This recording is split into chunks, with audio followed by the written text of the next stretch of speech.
প্রিয় দর্শক শ্রোতা বৃন্দ, সমুখে শান্তি পাড়াবার অনুষ্ঠানে আমরা আজকে যুক্ত হয়েছি। এটি আমাদের ধারাবাহিকভাবে মাসিক যে প্রোগ্রামটি চলে সেই প্রোগ্রামের আজকে ৪৪তম যে পর্ব। এই পর্বে আমাদের সঙ্গে যুক্ত হয়েছেন আবু সাইদ তুলু। আমরা আসলে আবু সাইদ তুলুকে নানাভাবে চিনি। তিনি প্রবন্ধকার, কবি, গল্পকার, সর্বোপরি একজন লেখক। আসলে লেখালেখির জগতে তিনি অত্যন্ত সচল একজন মানুষ। তার আমি যতটা জানি যে তার লেখাপড়া বিচিত্রমুখী। অনেক রকম বিষয়ে তিনি লিখেছেন এবং দীর্ঘদিন থেকে লিখছেন, এবং লেখালেখির সূত্রেই আমাদের তার সঙ্গে যোগাযোগ এবং সম্পর্ক। কিন্তু যেটি বিষয় সেটি হচ্ছে যে তিনি, আমার মনে হয় যে একটি বিশেষ অঙ্গনে বাংলাদেশের সাহিত্য সমালোচনার জগতে একটা বড় জায়গা দখল করে আছেন। সেটি হচ্ছে যে বাংলাদেশের যে নাটকের যে সমালোচনা, নাটক বিষয়ক যে সমস্ত প্রবন্ধ, নাটক বিষয়ক যে সমস্ত তত্ত্ব, এই বিষয়গুলোকে তিনি নিজের মতো করে, নিজের দৃষ্টিভঙ্গি থেকে এবং নিজের সৃষ্টিশীলতা দিয়ে দীর্ঘদিন থেকে আমাদের মাঝে সেটি লিখে আসছেন। আমরা পাঠক হিসেবে দেখে এসেছি তিনি একজন দুর্দান্ত লেখক এবং আপোষহীন লেখক। আপোষের কথাটা বলছি এই জায়গা থেকে, তুলু আসলে যখন লেখে তখন তার লেখার ক্ষেত্রে আমরা দেখতে পাচ্ছি যে শুধু একটি জায়গায় যে তিনি থাকবেন তিনি নন, তিনি গোটা বিশ্বকে, গোটা পাশ্চাত্য সমাজ কিংবা আমাদের যে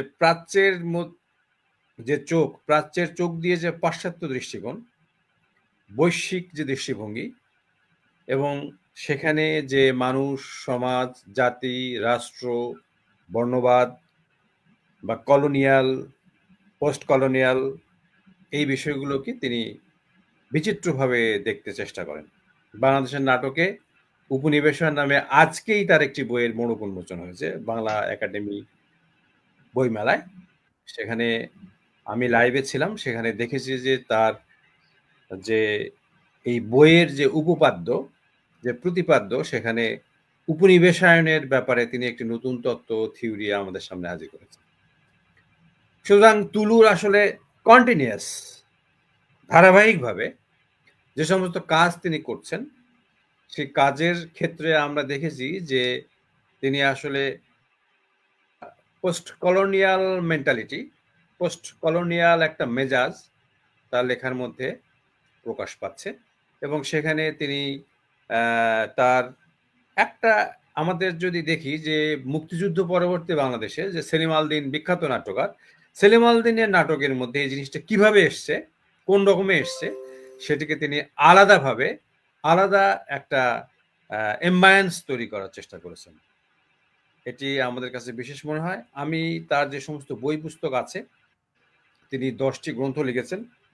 আসলে আমরা আসলে আবু সাইদ তুলুর যে গ্রন্থগুলো আছে, গ্রন্থগুলো শুধু সংখ্যা হিসেবে বিচার করছি তা নয়। তার গ্রন্থের মধ্যে যে কোয়ালিটি, তার গ্রন্থের ভেতর দিয়ে যে একটা মেসেজ দেওয়ার চেষ্টা, সেই মেসেজের ক্ষেত্রে আমরা দেখতে পাচ্ছি যে তিনি নতুন নতুন দৃষ্টিকোণ তৈরি করেছেন, বিশেষ করে নাটকের সমালোচনা। আমাদের এটা কিন্তু মাথায় নিতে হবে যে বাংলাদেশে কিন্তু এমনিতেই মৌলিক নাটক লেখা হয়েছে কম, কিন্তু মৌলিক নাটকের যে সমালোচনা, সে সমালোচনাও কিন্তু হয়েছে কম। আমাদের নাটকের জায়গাটা একটু কিন্তু অফ ট্র্যাক। সেখানে তুলু এই জিনিসটাকে একটি আলাদা দৃষ্টিকোণ থেকে, আলাদা একটা ভাবভঙ্গি থেকে তিনি আমাদের সামনে তুলে এনেছেন। বিশেষ করে সেলিম আল দীনের সাহিত্য ভাবনা নিয়ে তার যে বইটা, এটা একটা আলাদা ধরনের একটা বই। এটি 2018 সালে বের হয়েছিল। নাট্য ঐতিহ্য বাংলাদেশের নাটক, এটি 2020 সালে হয়েছিল বের। অনুভূতির খসড়া 2022 সালে হয়েছিল বের। বাংলাদেশের সমকালীন থিয়েটার, আমি এখানে আর একটা জিনিস যুক্ত করবো, থিয়েটার।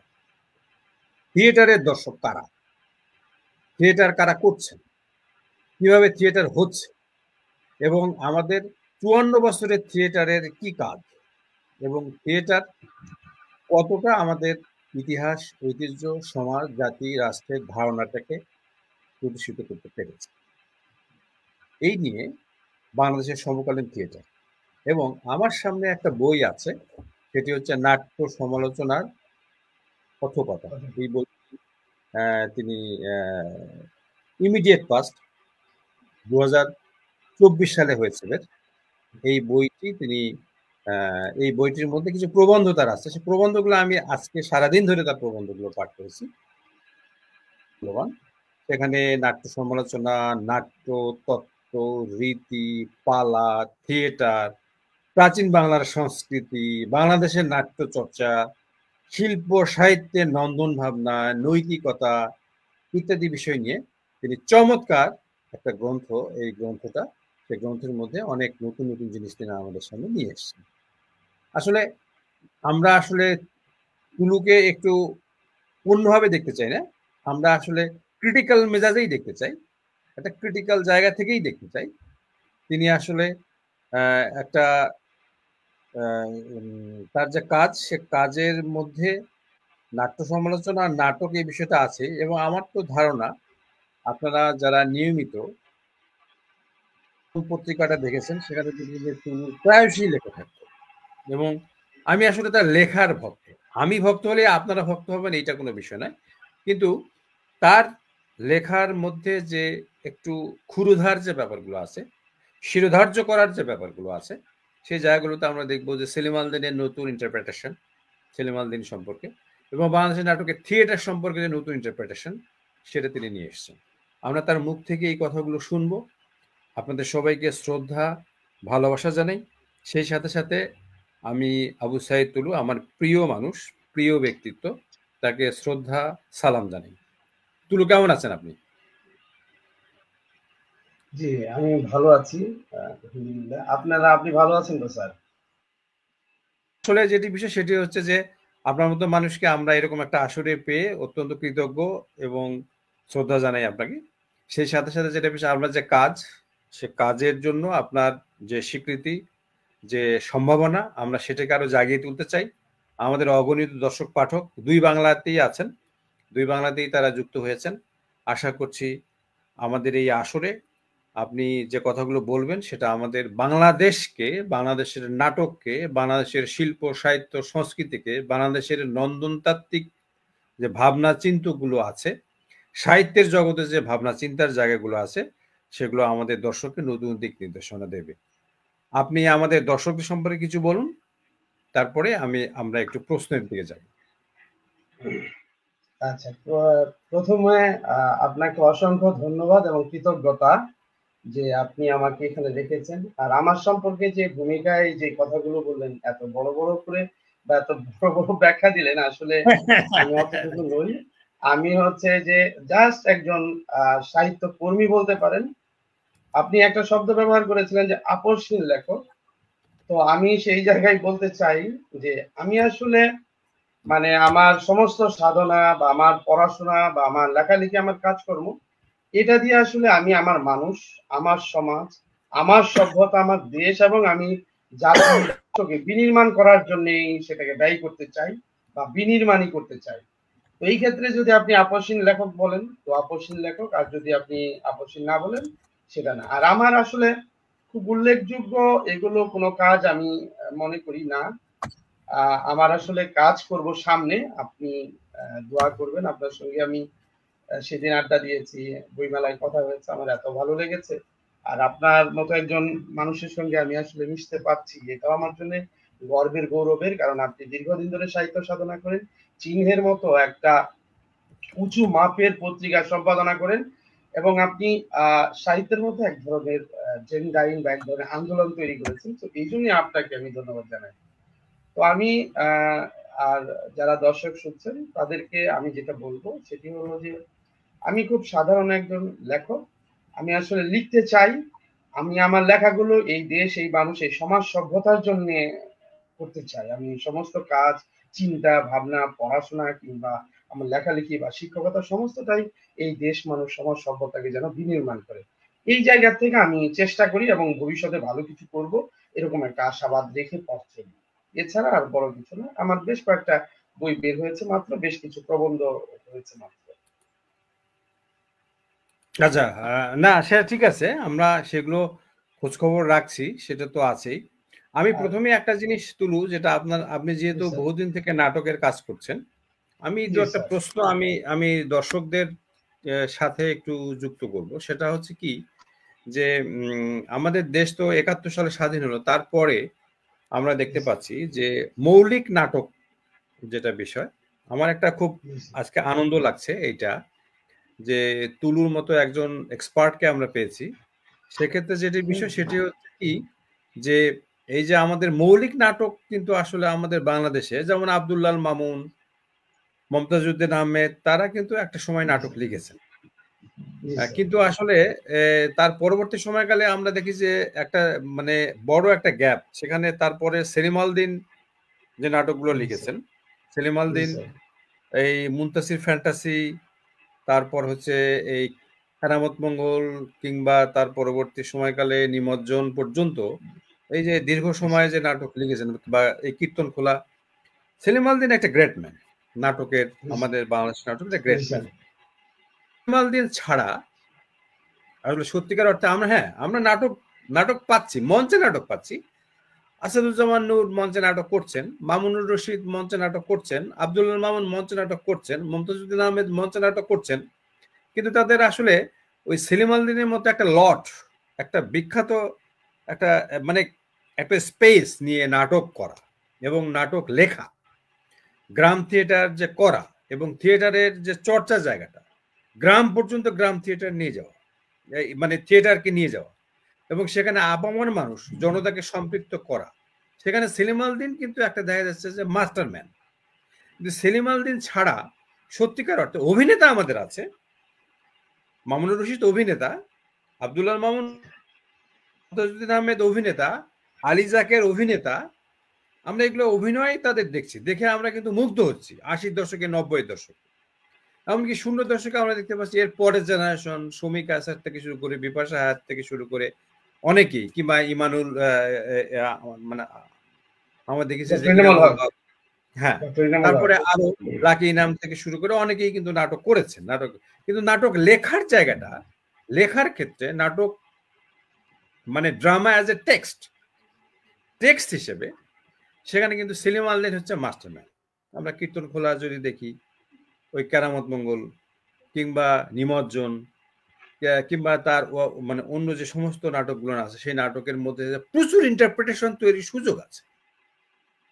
তো যে মধ্যযুগের যে পাঁচালী নৃত্য, সেটাকে তিনি কিন্তু আমাদের নতুন করে রিনোভেশন করে আমাদের সমাজকে নতুন করে সামনে নিয়ে এসেছেন। এটা আপনি কাজ করেছেন, ডিপলি সেটা জানেন।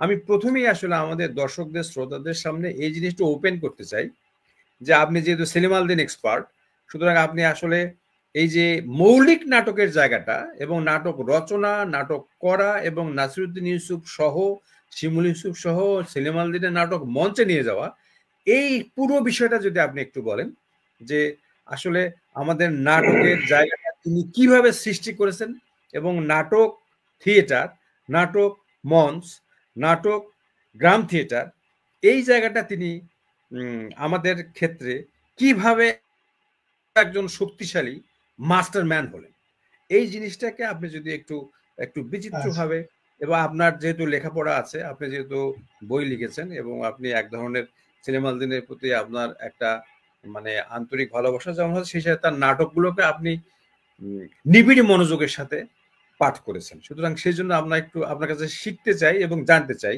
যে আসলে আপনি সেলিম আল দীনকে, এবং সেই সাথে সেলিম আল দীনের নাট্য চর্চা বাংলাদেশে, মৌলিক নাট্যকার হিসেবে সেলিম আল দীন, থিয়েটারের একজন প্রবক্তা হিসেবে সেলিম আল দীন, আপনি কিভাবে দেখছেন সে বিষয়টা? আচ্ছা, ধন্যবাদ স্যার আপনাকে। তো প্রথমে আপনি যে প্রশ্নটা তুলেছেন সেটা হচ্ছে মৌলিক। তো আসলে মৌলিক কি, এটা নিয়েও কিন্তু একটা প্রশ্নবিদ্ধ, যে আমি এটাকে মূল আশ্রয় করে বা মূল থেকে আগত, এখানে মূলটা কি? এটা কি আমার হাজার বছরের যে চিন্তা, সেই চিন্তার ধারাবাহিকতা, নাকি হচ্ছে আমি আমার চিন্তাটা নতুন করে দিলাম সেটা। তো এই জন্য হচ্ছে মৌলিক বিষয়টাও বেশ আপেক্ষিক। আমি একটু পরে আসবো। তার আগে আমি দুটো কথা বলে নিই। সেটা হলো যে মানে সেলিম আল দীনকে যদি বুঝতে চাই, বাংলাদেশের নাটকের চর্চার বাস্তবতা যদি বুঝতে চাই, তাহলে আমাকে একটু পেছনে 2 মিনিট কথা বলে আসতে হবে। সেটি হলো এই যে বাংলা নাটক হাজার বছর ধরে, এই যে আমরা বাংলাদেশ যে ভূখণ্ড দেখি, এই ভূখণ্ড মানে একটা সমুদ্র উপকূলবর্তী একটা আর্দ্র অঞ্চল। এই অঞ্চলে প্রাচীন কাল থেকেই হচ্ছে নাটক চর্চা হতো। মানে যেটাকে ইউরোপিয়ানরা থিয়েটার বলে, আমাদের অনেকে নাট্য বলে, বা মঞ্চ নাটক বলে, আবার কেউ কেউ পারিভাষিক নাটক বলে। এটা আমাদের হাজার বছর ধরেই কিন্তু ছিল। ভরতমণির যে নাট্যশাস্ত্র, নাট্যশাস্ত্রে কিন্তু উল্লেখ আছে উজ্জ মাগধী নামে একটা রীতির উল্লেখ আছে, এবং এই রীতিটা কিন্তু আমাদের এখানে আঞ্চলিক রীতি, যেটা অনেকেরই গবেষণার মধ্যে সেটা প্রমাণিত হয়েছে। তারপরে আরো অনেকেই আমাদের এই নাটকের কথা বলেছে। আমাদের একটা সঙ্গীত গ্রন্থ পাওয়া যায়, সেই খ্রিস্টপূর্বাব্দে সেখানেও আছে। কিংবা গৌতম বুদ্ধ মানে বৌদ্ধ ধর্ম আশ্রিত বা বুদ্ধ যে নাটক, সেখানে লোকানন্দ নামে একটি নাটক পাওয়া যায় আমাদের এই বিক্রমপুর অঞ্চলের। কিংবা চর্যাপদের মধ্যেও কিন্তু আমরা একটা চর্যায় পাই নাচুন্তি বাজিল গান্ধী দেবী বুদ্ধ নাটক ও বিশ্বমাগরী। বা আমাদের যে মঙ্গল কাব্যগুলো, এগুলোও কিন্তু হচ্ছে বেসিক্যালি নাটক। ইউরোপে থিয়েটার বলতে কি বোঝায়? থিয়েটার শব্দটার মূল জায়গাটা হচ্ছে থিয়েট্রন, মানে কোনো জায়গা থেকে দেখা, অর্থাৎ একটা স্থানে কিছু পাত্র যদি দর্শকের সামনে কিছু উপস্থাপন করে, সেটা হয় হচ্ছে সেখানে থিয়েটার। তো সেই শিল্পাঙ্গিককে যদি ধরি তাহলে, বা সেই যদি দার্শনিক ভিত্তিকে ধরি, তাহলে আমার এই বাংলা অঞ্চলে হাজার বছর ধরেই নাটক ছিল। কিন্তু ইউরোপিয়ানরা যখন এদের শাসন শুরু করলো, তারা লেবেদেব দিয়ে তারা হচ্ছে ইউরোপিয়ান নাটকের চর্চা শুরু করে। বা লেবেদেব অনুবাদের কারণে ডিসগাইজ বা লাভ ইজ দ্য বেস্ট ডক্টরের মধ্য দিয়ে ইউরোপিয়ান ধাঁচের নাটক শুরু হয়।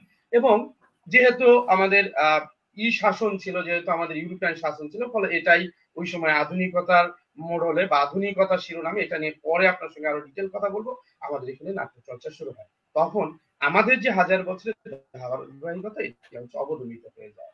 তারপরে ব্রিটিশরা একসময় চলে যায়, আমাদের পাকিস্তান আসে। পাকিস্তানের সময় আমাদের মধ্যে প্রবণতা থাকে ইসলাম ধর্ম আশ্রিত নাটকগুলো লেখা, যেটা আপনারা সাদত হোসেন থেকে শুরু করে আরো অনেকের, আসকার ইবনে সাইদ কিংবা নানা জনের মধ্যে সেই প্রবণতাটা পাবেন।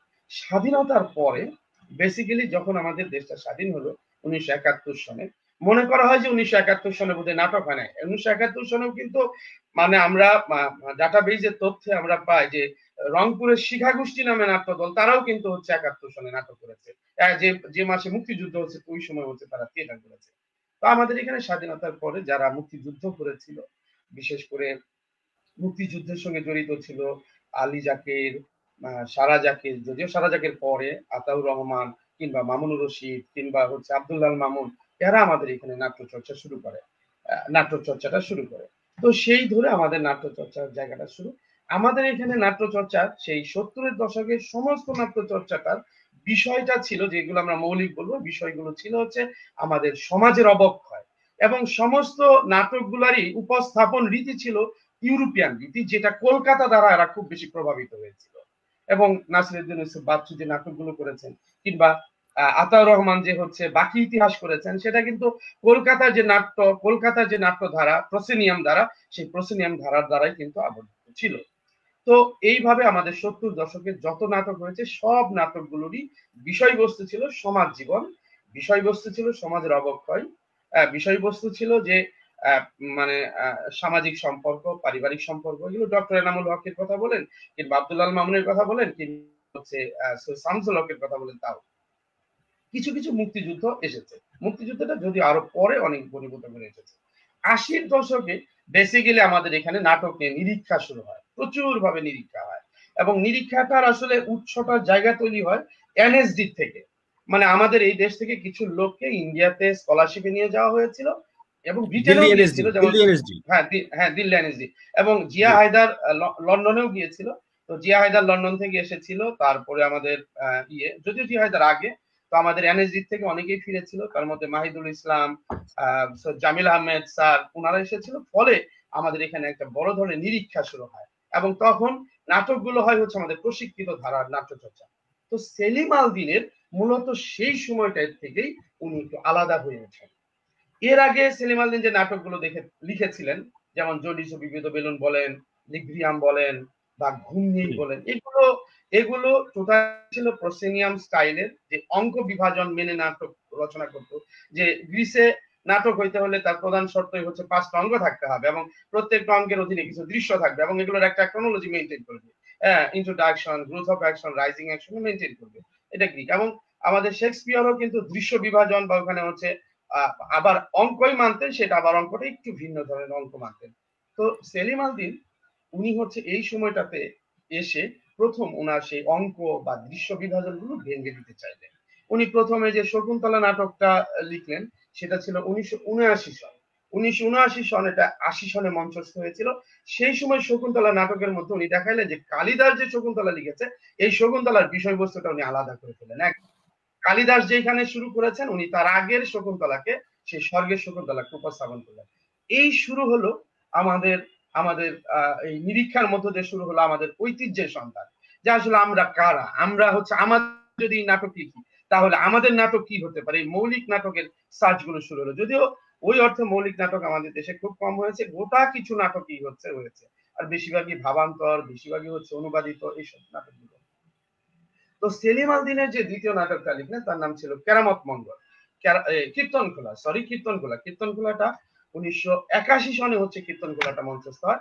এবং এই কীর্তনখোলার মধ্য দিয়েই যে আসলে ইউরোপিয়ান যে নাট্যরীতি এটাকে হচ্ছে ভেঙে দেয়। তারপরে দীর্ঘদিন ধরে সেলিম আল দীন কীর্তনখোলার পরে যত নাটক লিখেছেন, যুগতী কন্যার মন কিংবা চাকা কিংবা হরগজ কিংবা ধাবমান কিংবা শেষে এসে নিমজ্জন, উৎসাহ, সব সমস্ত নাটকের মধ্যেই যে ইউরোপিয়ান যে নাট্যরীতি এটাকে উনি হচ্ছে ভেঙে দিয়েছেন। আপনি একটা কথা বলেছেন আমি সেলিম আল দীন নিয়ে কাজ করেছি।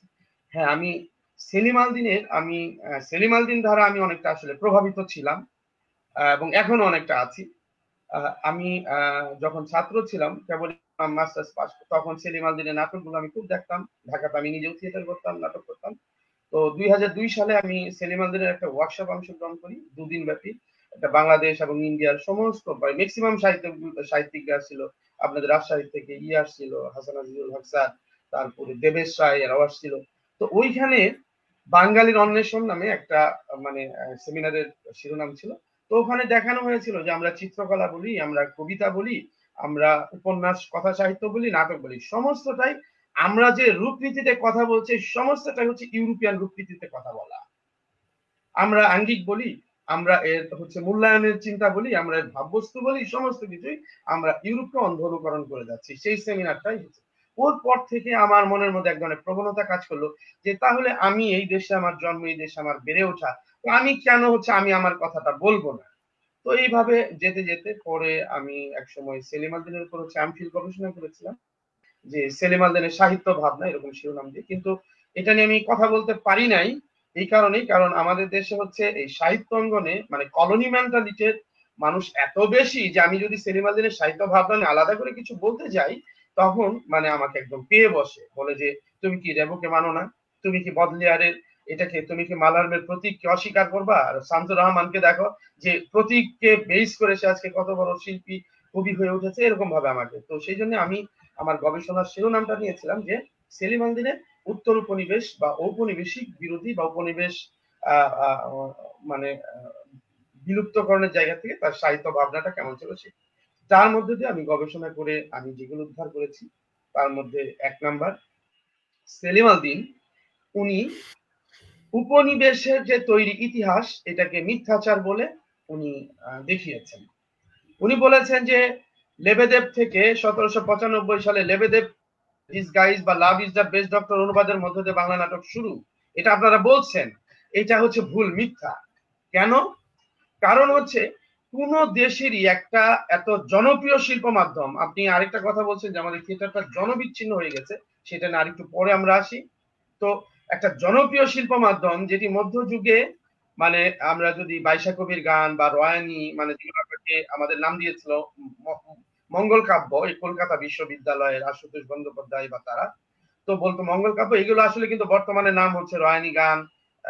এই সাতক্ষীরা অঞ্চল বা খুলনা অঞ্চলে বলে রয়ানি, বরিশাল অঞ্চলে বলে বাইশা কবির গান, বিভিন্ন জায়গায় বিভিন্ন নামে বলে, টাঙ্গাইল অঞ্চলে বলে বেহুলা ভাসান।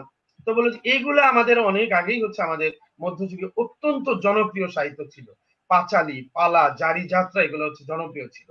তো আমরা কিভাবে হচ্ছে বলি পালাগুলো, এই যে আমরা যে পালাগুলো দেখি আমাদের যে ময়মনসিংহ গীতিকায় যে পালাগুলো সংগ্রহ করেছে, বলছে পালাগুলো যদি দেখি, আপনি এই যে দেখেন থিয়েটারে যদি ফিলোসফি ধরেন, ফিলোসফিতে হচ্ছে একটা মানে স্টেজে কিছু পারফর্মার কিছু প্রেজেন্স করে, এইটা যদি থিয়েটারের ফিলোসফি হয়, হ্যাঁ বেসিক ফিলোসফি, এর সঙ্গে আরো অনেক কিছু যুক্ত থাকে, যদি বেসিক ফিলোসফি হয়, তাহলে সেই ফিলোসফিতে আপনি কেন বলবেন না যে আমাদের এই পাঁচালীগুলো হচ্ছে আমাদের নাটক, পাঁচালীগুলো আমাদের থিয়েটার, ওরা আমাদের এই পাঁচালীগুলো ওরা আমাদের থিয়েটার বলুক, ওদের ভাষায় যদি বলে থিয়েটার বলুক, আমরা বলবো এগুলো পাঁচালী, কিংবা আমরা পালা বা আমাদের মতো একটা নাম দিব, আমাদের হচ্ছে নাটক। যেমন আমাদের শম্ভু মিত্র এটার নামকরণ করেছিলেন নাট্য, থিয়েটারের অনুবাদ করেছিলেন নাট্য, আর হচ্ছে টেক্সট বা ড্রামার অনুবাদ করেছিলেন হচ্ছে নাটক। তো বলছে এটা আমাদের নামকরণ করব। তো উনি এটা বললেন, এবং উনি এক এক করে প্রমাণ দিয়ে, একদম উদাহরণ দিয়ে দিয়ে উনি হচ্ছে রেফারেন্স ব্যবহার করে করে সেই বুদ্ধ নাটক কিংবা বিভিন্ন অঞ্চলের নাট্য বৈশিষ্ট্য বা প্রাচীনকালে ভরত মুনির শাস্ত্র উনি ব্যাখ্যা করে দেখালেন যে বাংলা নাটক হাজার বছরের উপনিবেশের এই নাট্য মানে ইতিহাসটা সমস্তটাই ভুল। তো এরপরে উনি যেটা করলেন, এটা তো উনি গবেষণা করে দেখালেন, এবং উনি যে নাটকগুলো রচনা করলেন সমস্ত নাটকগুলোর মধ্যেই মূলত হচ্ছে এই উপনিবেশকে, মানে উপনিবেশে যে মানে থিয়েটার থিওরিস যেটাকে বলে, যেমন ধরেন মানে আপনার অ্যারিস্টটলের যদি পোয়েটিক্স ধরেন, পোয়েটিক্সে একটা থিয়েটার বা ড্রামা বা ট্রাজেডি কাকে বলে? ট্রাজেডি বলে হচ্ছে যে ট্রাজেডির মধ্যে অঙ্ক থাকবে, পাঁচটা অঙ্ক থাকবে, ট্রাজেডির মধ্যে হচ্ছে কনফ্লিক্ট, দ্বন্দ্ব থাকবে, ট্রাজেডির মধ্যে হচ্ছে এমপ্যাথি থাকবে, বা এটা হচ্ছে আপনার ক্যাথারসিস থাকবে, মানে কপি থাকবে, এগুলো থাকবে, এইসব জিনিসগুলো থাকবে। বলে যে আমাদের বাংলা নাটকের মধ্যে এই নাই। আপনি কালিদাস যদি মানে অ্যারিস্টটলের মানে আপনি পোয়েটিক্স দিয়ে যদি আপনি নাটক বিশ্লেষণ করেন, তাহলে কালিদাস যা লিখেছে এগুলো কোনো নাটকই না। কারণ কালিদাসের কোন সময় unity of time, unity of speech নাই, স্থান কালের ঐক্য নাই। কালিদাসের শকুন্তলা স্বর্গের কাহিনী বলছে, মর্তের কাহিনী বলছে, পাতালের কাহিনী বলছে, তো এগুলো নাটক না। তারপরে তার যদি আপনি ধরে বিশ্লেষণ করেন, আপনি যদি মানে আপনার আপনার হচ্ছে এর যদি কি বলে ধরে বিশ্লেষণ করেন, তাহলে হচ্ছে আমাদের এই দ্বন্দ্ব ধরে বিশ্লেষণ করেন, তাহলে এগুলো হচ্ছে দ্বন্দ্ব না, এগুলো হচ্ছে জীবনের ঘটনা ব্যাখ্যামূলক নাটক আমাদের এগুলো। তো এইভাবে উনি যে নাটকগুলো লিখলেন, চাকা থেকে কীর্তন ঘোলার থেকে কিছুটা শুরু করলেন, কীর্তন ঘোলার মধ্যে বাঙালি হাজার বছরের সংস্কৃতিটাকে নিয়ে আসলেন, এবং চাকায় এসে প্রথম উনি একদম লেখা স্টাইলটাই ফেলে দিলেন, এবং উনি কোলন দিয়ে রহিম বলল বলে কোলন দিয়ে, হ্যাঁ তুমি এসেছো, জাকির বলল, অমুক বলল যে হ্যাঁ আমি এসেছি, এইভাবে কোলন দিয়ে দিয়ে একদম পরিত্যাগ করলেন। বললেন যে এটা হচ্ছে দৃশ্যকাব্য। আমাদের সংস্কৃত বলে দৃশ্যকাব্য, বাংলা অঞ্চলের নাট্যতত্ত্ব নাট্য শাস্ত্র হবে দৃশ্যকাব্যের মধ্যে, কারণ আমরা এখানে দৃশ্যে একটা কাব্য তৈরি করি, সেই কাব্যটা গল্পের হয়, কাব্যটা হচ্ছে দেখার হয়, কাব্যটা উপলব্ধির হয়, কাব্যটা রসের হয়, কাব্যটা ভাবের হয়। তো ফলে আমাদের এখানে একটা দৃশ্যকাব্য তৈরি করে, তো আমাদের ওর মতো করার দরকার নাই। চাকায় প্রথম রিজেক্ট করলেন, একে একে চাকার পরে এসে হরগজে এবং মানে ইসের মধ্যে জৈবতিক মনের মধ্যে উনি এক্সপেরিমেন্ট করলেন হচ্ছে নন্দন তত্ত্ব, যে আমরা যে ইউরোপিয়ান স্ট্যাটিক্স মানে ইউরোপিয়ান যে মূল্যায়ন প্রক্রিয়া, ইউরোপিয়ান যে মূল্যবোধ, তার সঙ্গে আমাদের মূল্যবোধ হচ্ছে এক হতে পারে না। এই ক্ষেত্রে উনি যেটি করলেন, আমাদের যে মধ্যযুগের যে শ্রী চৈতন্য যে অচিন্ত দ্বৈতবাদ, তার যে ধর্মীয় সূত্র, সেটাকে ধরে বললেন যে আসলে আমাদের বাঙালি সংস্কৃতিটা এরকমের, একের ভিতর বহুত্ব, একটা নদীমাতৃক অঞ্চলের মানুষগুলো আসলে এরা এরকম, এরা যদি নাচো তাও দেখবেন যে সবকিছু এর সঙ্গে একত্রিত থাকে। এই জন্য উনি জৈবতিক কন্যার মনের মধ্যে এই ধারণা উপনীত হলেন, এবং পরে ফরগজের মধ্যে উনি এসে দেখলেন যে আমরা যে অভিনয়টা করি এটা ইউরোপের হয় স্তানিস্লাভস্কির যে 10 মেথডস, অথবা হচ্ছে আমরা ভেক্টীয় পদ্ধতি, অথবা হচ্ছে আমরা মেয়রহোল গ্রোটস্কি, এগুলো আমরা ফলো করি। তো বলছে আমাদের এইখানকার মানুষের এটা আসলে ফলো করার কোনোই প্রয়োজন আছে বলে আমি মনে করি না। এই জন্য উনি নন্দিকেশ্বরের অভিনয় দর্পণটা অনুবাদ করেছিলেন, এবং আমাদের অভিনয় রীতি কেমন হতে পারে এই জন্য উনি মাঘিব, যে আপনি বললেন যে তার হচ্ছে গ্রাম থিয়েটার যেমন হচ্ছে বাংলা থিয়েটারের জাগরণমুখী একটা ভূমিকা অবতীর্ণ হয়েছিল, গ্রাম থিয়েটার কিন্তু সিনেমাদের একটা এক্সপেরিমেন্টাল ক্ষেত্র ছিল। উনি এক্সপেরিমেন্ট করে উনি দেখালেন, দেখলেন, এবং সেখান থেকে উনি গায়ন রীতিটা নিয়ে আসলেন, এবং অভিনয়ের মধ্যে গায়ন রীতি, যে বাংলার অভিনয় রীতি হবে নাচ, নৃত্য, গীত, অভিনয়, লাস্য, ভাষ্য নানাভাবে হচ্ছে সেটা উপস্থাপন হবে। এইভাবে হচ্ছে এলেন, এবং ধীরে ধীরে হচ্ছে বিষয়বস্তুকে উনি আলাদা করে ফেললেন, ইউরোপিয়ান যে মূল্যবোধ সেটাকে আলাদা করে ফেললেন, এবং চরিত্রগুলো আলাদা করে ফেললেন। চরিত্রগুলো আলাদা করে ফেলে উনি আমাদের যেগুলো সাবলটান আমরা বলি, আমাদের সাবলটান মানে হচ্ছে আমাদের প্রান্তিক মানুষ, খেটে খেটে খাওয়া মানুষ, আমাদের সমাজ থেকে জনবিচ্ছিন্ন মানুষগুলি হচ্ছে ওনার চরিত্রের প্রধান উপকরণ হয়ে উঠলো, প্রধান কেন্দ্র হয়ে উঠলো। উনি এইভাবে হচ্ছে নাটকগুলো নির্মাণ করলেন। তো উনি আরো অনেক কিছু করতে পারতেন, কিন্তু হয়তো তার আগেই উনি হচ্ছে আমি সরি আচ্ছা অনেকক্ষণ কথা সময় নিয়ে নিলাম। না না না না ঠিক আছে ঠিক আছে আমি খুব মানে শর্ট আলোচনা করি আমরা। জি জি না আমাদের তুলুর যে আলোচনা সে আলোচনার মধ্যে আমরা দেখতে পাচ্ছি যে সেলিম আলদিনের ডিফারেন্ট তিনি আসলে কি যুক্ত করেছেন আমাদের নাটকে তিনি আসলে রিজেক্ট করেছেন অনেক কিছু রিজেক্ট করাটা কিন্তু ইন্টেনশনালি নয় তার একটা আত্মবিশ্বাস ছিল সেলিম আলদিনের একটা আত্মবিশ্বাস ছিল এরকম যে আমাদের নাটকের মধ্যে যে পাঁচালী রীতি আমাদের নাটকের মধ্যে যেমন আমরা যদি তার কীর্তন খোলা দেখি আমরা যদি তার ক্রামত মঙ্গল দেখি আমরা যদি তার নিমজ্জন দেখি আমরা দেখব যে সেলিম আলদিনের যে ন্যারেশন এবং এতক্ষণ ধরে তুলু যেটা ব্যাখ্যা দিলেন যে তিনি আসলে আলেকজান্ডার স্টিলবার্গ থেকে শুরু করে ব্রেক থেকে শুরু করে শেক্সপিয়ার থেকে শুরু করে যারা প্রভাবশালী নাট্যকার যারা মানে পাশ্চাত্যের যে প্রভাবশালী নাট্যকার এমনকি ইবসেন পর্যন্ত তাদেরকে তিনি রিজেক্ট করেছেন রিজেক্ট করে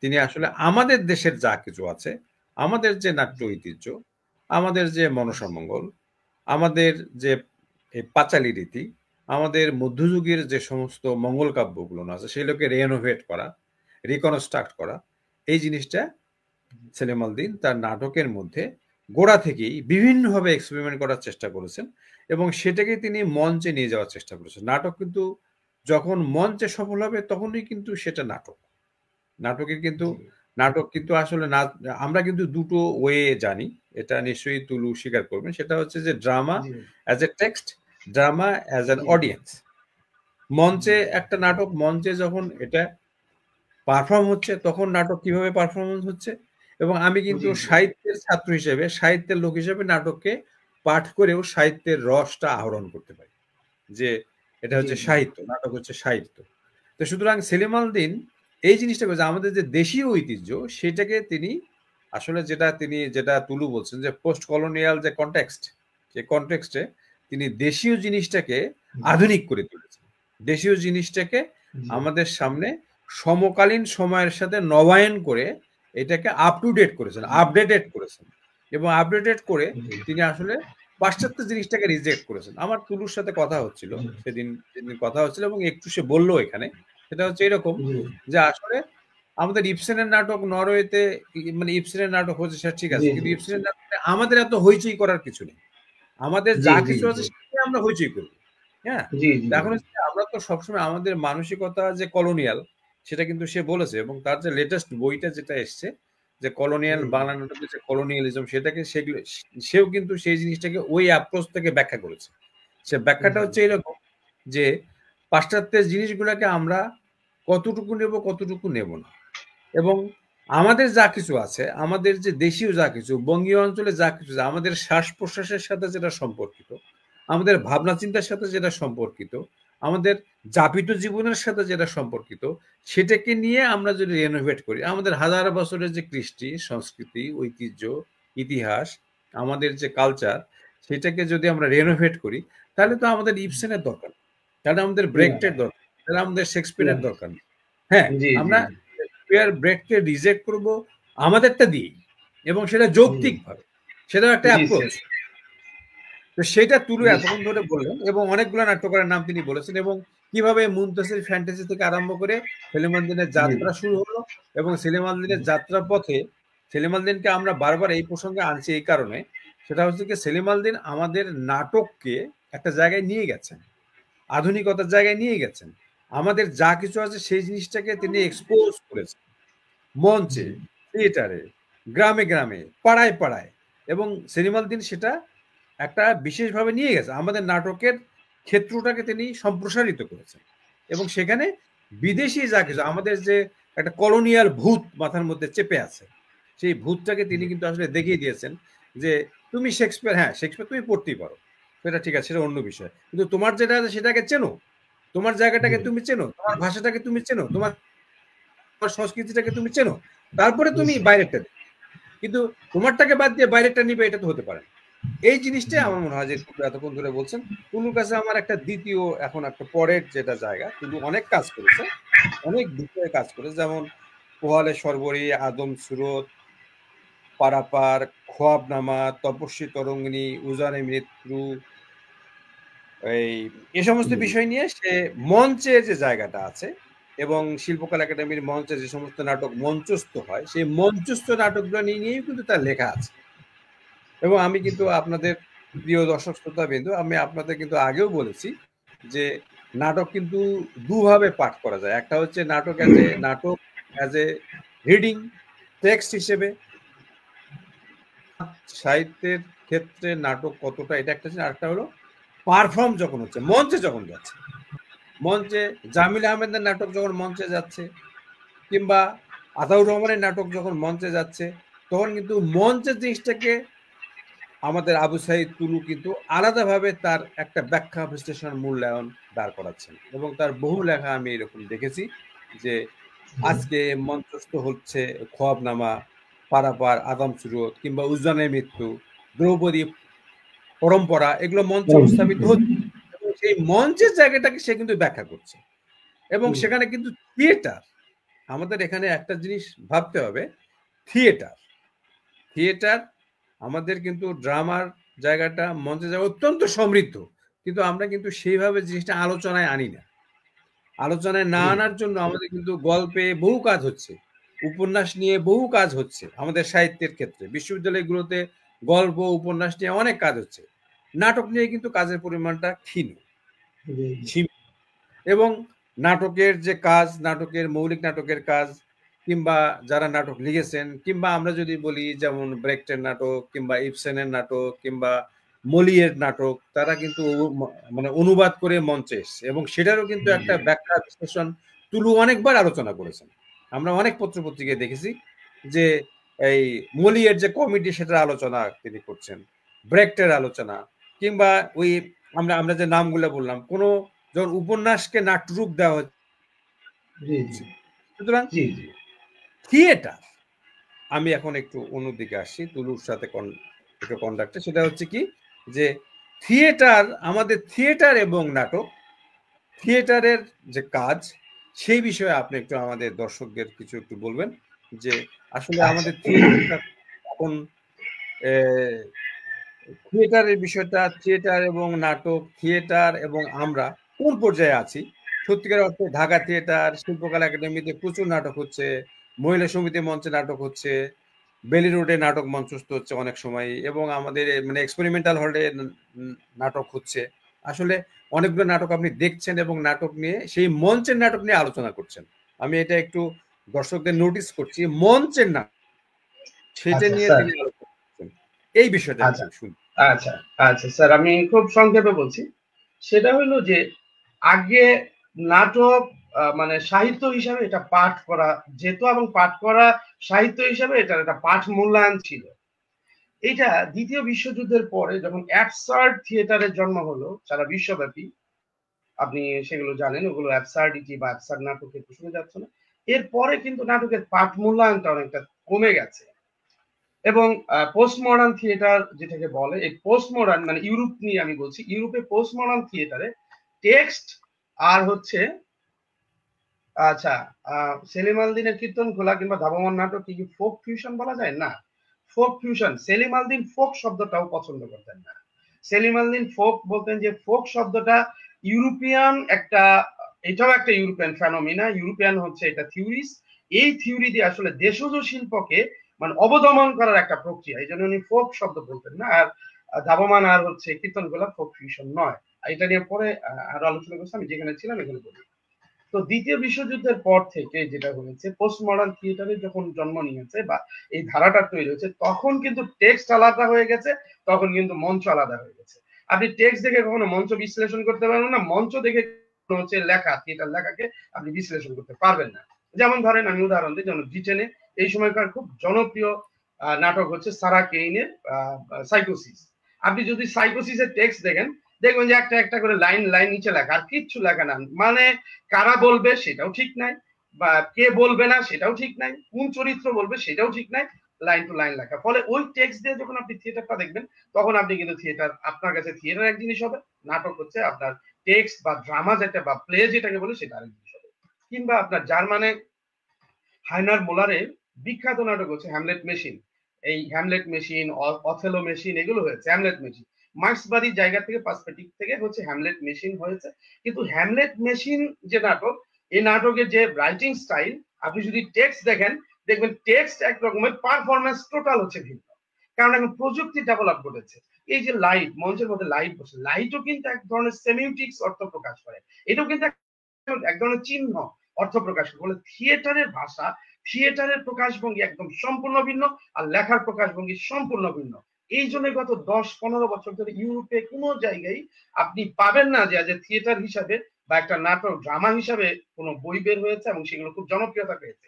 থিয়েটার আলাদাভাবে জনপ্রিয়, আর টেক্সট হচ্ছে আলাদাভাবে হচ্ছে মূল্যায়ন হয়েছে। কারণ টেক্সট এক জিনিস আর থিয়েটারটা হচ্ছে আরেক জিনিস।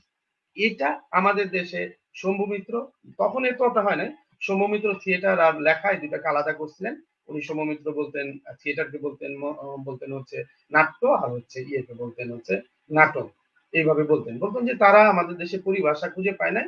আমাদের সংস্কৃতির যে দশরূপক ছিল, রূপকের মধ্যে বান, ব্যাহক, ডিম, সমবাকার, ওখানে নাটক নামে একটা শব্দ ছিল, ওনারা এই নাটক শব্দটা নিয়ে নিয়েছেন, কারণ নাটকটা বিভিন্ন জায়গায় এই শব্দটা ব্যবহার দেখেছিলেন বলে।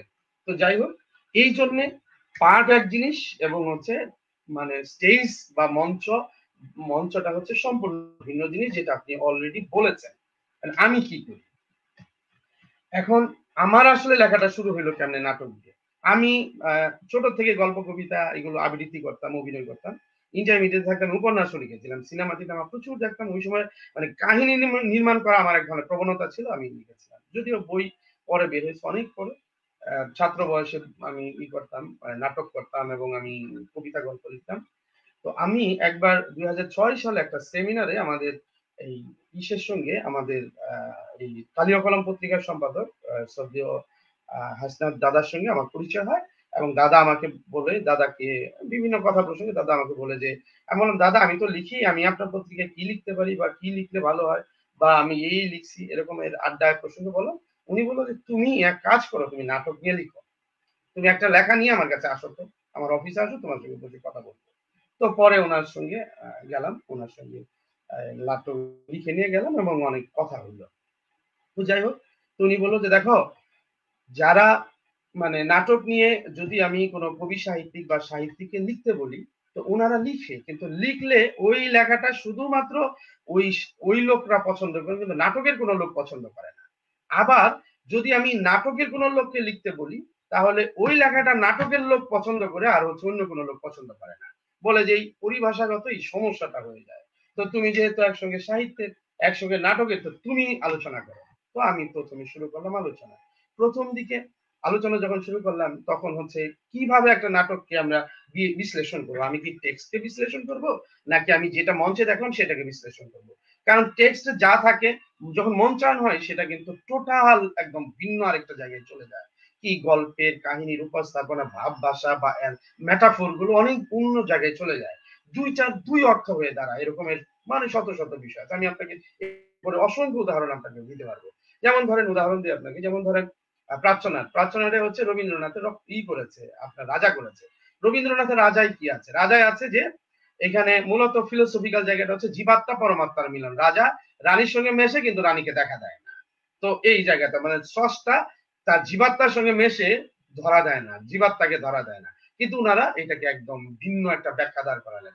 বলেন এখানে জীবাত্মা পরমাত্মা বলে এরকম ভাববাদী কোনো বিষয় নেই, এটা একটা বস্তুনিষ্ঠ। কারাকারে ধরা দেয় না, উঁচু লোক নিচু লোককে ধরা দেয় না, এত নিয়ে আমি করলাম থিয়েটার। তো উনি এভাবে ব্যাখ্যায় চলে গেলেন। তো যেটা হলো সেটা হলো যে তাহলে আমি কিভাবে ব্যাখ্যা করব। আমি কি সেই আপনার হচ্ছে এই অ্যানাটমি অফ দ্য ক্রিটিসিজম, কিংবা ধরেন আপনার সেই 17 শতকে যে ইউরোপে গড়ে ওঠা যে ক্রিটিসিজমের ধারা বা থিয়েটার থিওরিসের যে ধারা, সেখান থেকে ব্যাখ্যা করব। এইভাবে হচ্ছে আমি আগাতে শুরু করলাম, নানা এক্সপেরিমেন্ট করলাম। এগুলো কখনো আমি চরিত্র নিয়ে ব্যাখ্যা করলাম, কখনো বর্ণনাত্মক জায়গা থেকে ব্যাখ্যা করলাম, স্টোরিটাকে প্রধান বেস করলাম, নানাভাবে ব্যাখ্যা করে আমার উদ্দেশ্য হচ্ছে এই মানে থিয়েটারটা আমি হচ্ছে লেখার মধ্য দিয়ে আরেকজনকে বুঝাবো, তার উপলব্ধিতে পৌঁছাবো। এটা হলো আমার। কে ভালো বললো কে বললো না, তার মানে নির্দেশকের যে চিন্তাগুলো, এই চিন্তাগুলোকে আমি দর্শকের সামনে উপস্থাপন করব, দেখাবো যে দর্শক মানে পাঠক কিভাবে দেখে। তো সেই জায়গা থেকে হচ্ছে নানা নিরীক্ষা হতে হতে শেষ পর্যন্ত আমরা আসলাম, শেষ আরো এই জায়গায় দাঁড়ালো যে আমরা তাহলে আমরা এই দেশে বসে, আপনি একটা কথা বলেছেন যে আমরা এই দেশে বসে ইউরোপিয়ান চোখ দিয়ে দেখি। একদম রাইট একটা কথা। তো আমি এই ভূখণ্ডে জন্ম নেওয়া, এই ভূখণ্ডে বেড়ে ওঠা মানুষ, আমার কেন ইউরোপিয়ান চোখ থাকবে? যদিও শিক্ষা ব্যবস্থা তো আমাদের সেই করেছে। তো আমাদের মঞ্চ, আমাদের নাটকের মূল্যায়ন কি হতে পারে? তো আমি প্রথমে ভরত মুনিকে বললাম। ভরত মুনি দেখবেন একটা জায়গায় প্রাসনিক বলে একটা শব্দ আছে, যে নাটক কেনে প্রশ্ন করবে। তারপরে আপনার হচ্ছে ওই সময় আমাদের যে সাহিত্য তত্ত্বগুলো, ওই যে বিভিন্ন প্রস্থানগুলো, কাব্য প্রস্থান কিংবা ধরেন অলংকার তত্ত্ব, এইসব জায়গা থেকে দেখলাম, রস জায়গা থেকে দেখলাম। তো দেখলাম যে আমাদের মধ্যযুগ থেকে আমাদের যে পালা, জারি, যাত্রা এগুলো হয়ে আসছে, এগুলার মূল জায়গাটা কিন্তু রস প্রধান। অর্থাৎ একজন পাঠক, একজন দর্শক কিন্তু রস নেয়। তো ফলে আমি চিন্তা করলাম যে তাহলে আমার ব্যাখ্যার জায়গাটা রস নিয়ে করা উচিত। কারণ আমি এই দেশে বাস করি, আমার নন্দন তত্ত্ব, আমার মূল্যবোধের ভিত্তি হবে আমাদের মতো করে। তো আমি ইউরোপিয়ান টুলস দিয়ে কেন ব্যাখ্যা করবো? তো এইভাবে হচ্ছে ব্যাখ্যা করতে চাইলাম। তো দেখলাম যে এতেও আবার অনেক সমস্যা, অনেক বুদ্ধিজীবীরা বুঝতে চায় না। কিন্তু আমি মনে করি এইভাবেই হচ্ছে আমাদের ব্যাখ্যা করা উচিত। যাই হোক, সর্বশেষ যে কথাটা আসি, সেটা হলো যে এখন একটা থিয়েটারকে বিশ্লেষণ করতে গেলে নানা জনের নানা পদ্ধতি আছে।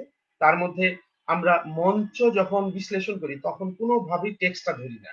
মঞ্চে পারফরমেন্সটাই হচ্ছে আমার টেক্সট, ওখানে লিখিত কোনো টেক্সট নাই।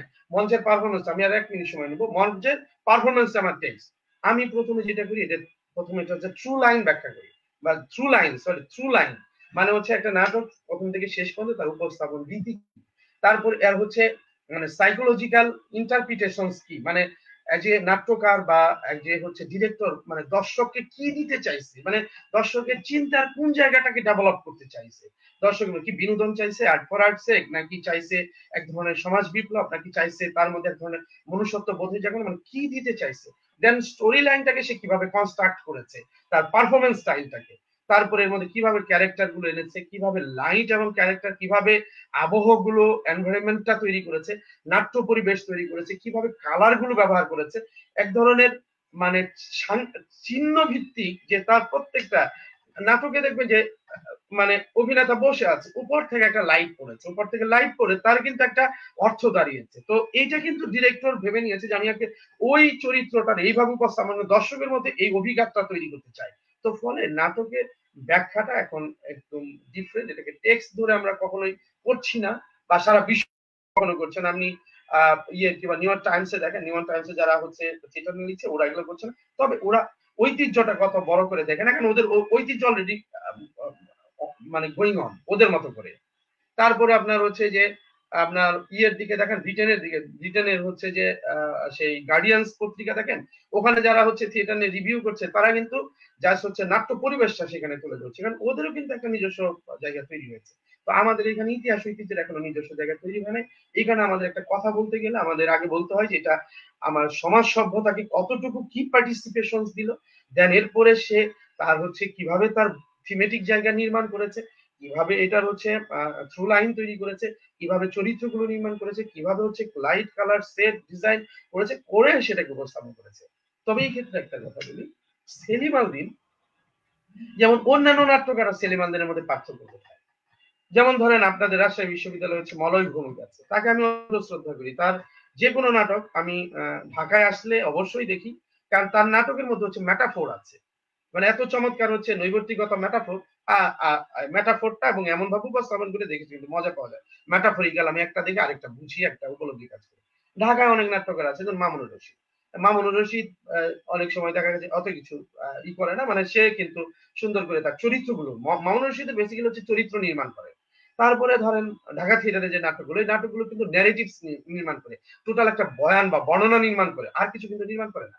তো এখন আমি যখন একটা নাটককে বিশ্লেষণ করবো তখন আমি এজ এ থিয়েটারে যে জায়গা সেটা বিশ্লেষণ করবো। সেলিম আল দীন এই জায়গাটা অনন্য, যে সেলিম আল দীনকে কিন্তু এই কারণে যে আপনার একটা পত্রিকার ওই আফ্রিকান সংখ্যা করেছেন, আমার খুব ভালো লেগেছে। আমি প্রথম থেকে শেষ পর্যন্ত প্রায় পড়েছি, খুব মনোযোগ দিয়ে, আমি অনেক ভালো পাঠক, তো আমি পড়েছি, তো আমার ভালো লেগেছে যে আপনার সেলিম আল দীনকে আমি তুলনা করতে চাই যে এম এস এজার এর মতো, কিংবা আমি তুলনা করতে চাই হচ্ছে হচ্ছে থিয়ঙ্গার মতো, বা আমি তুলনা করতে চাই হচ্ছে আপনার ইয়ের মতো, ওই যে জগতের লাঞ্ছিত লিখেছে, ওনার নামটা কি এই মুহূর্তে ভুলে গেছি, তো ওনার মতো ফানো, হ্যাঁ হ্যাঁ, ফ্রান্স ফানোর মতো।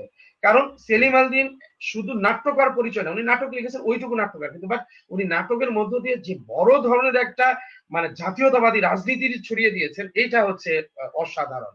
যেমন আপনি হচ্ছে প্রগতি সাহিত্য ধারার সঙ্গে আপনি যুক্ত, এই জায়গাটা আপনি পেট্রোনাইজ করেন।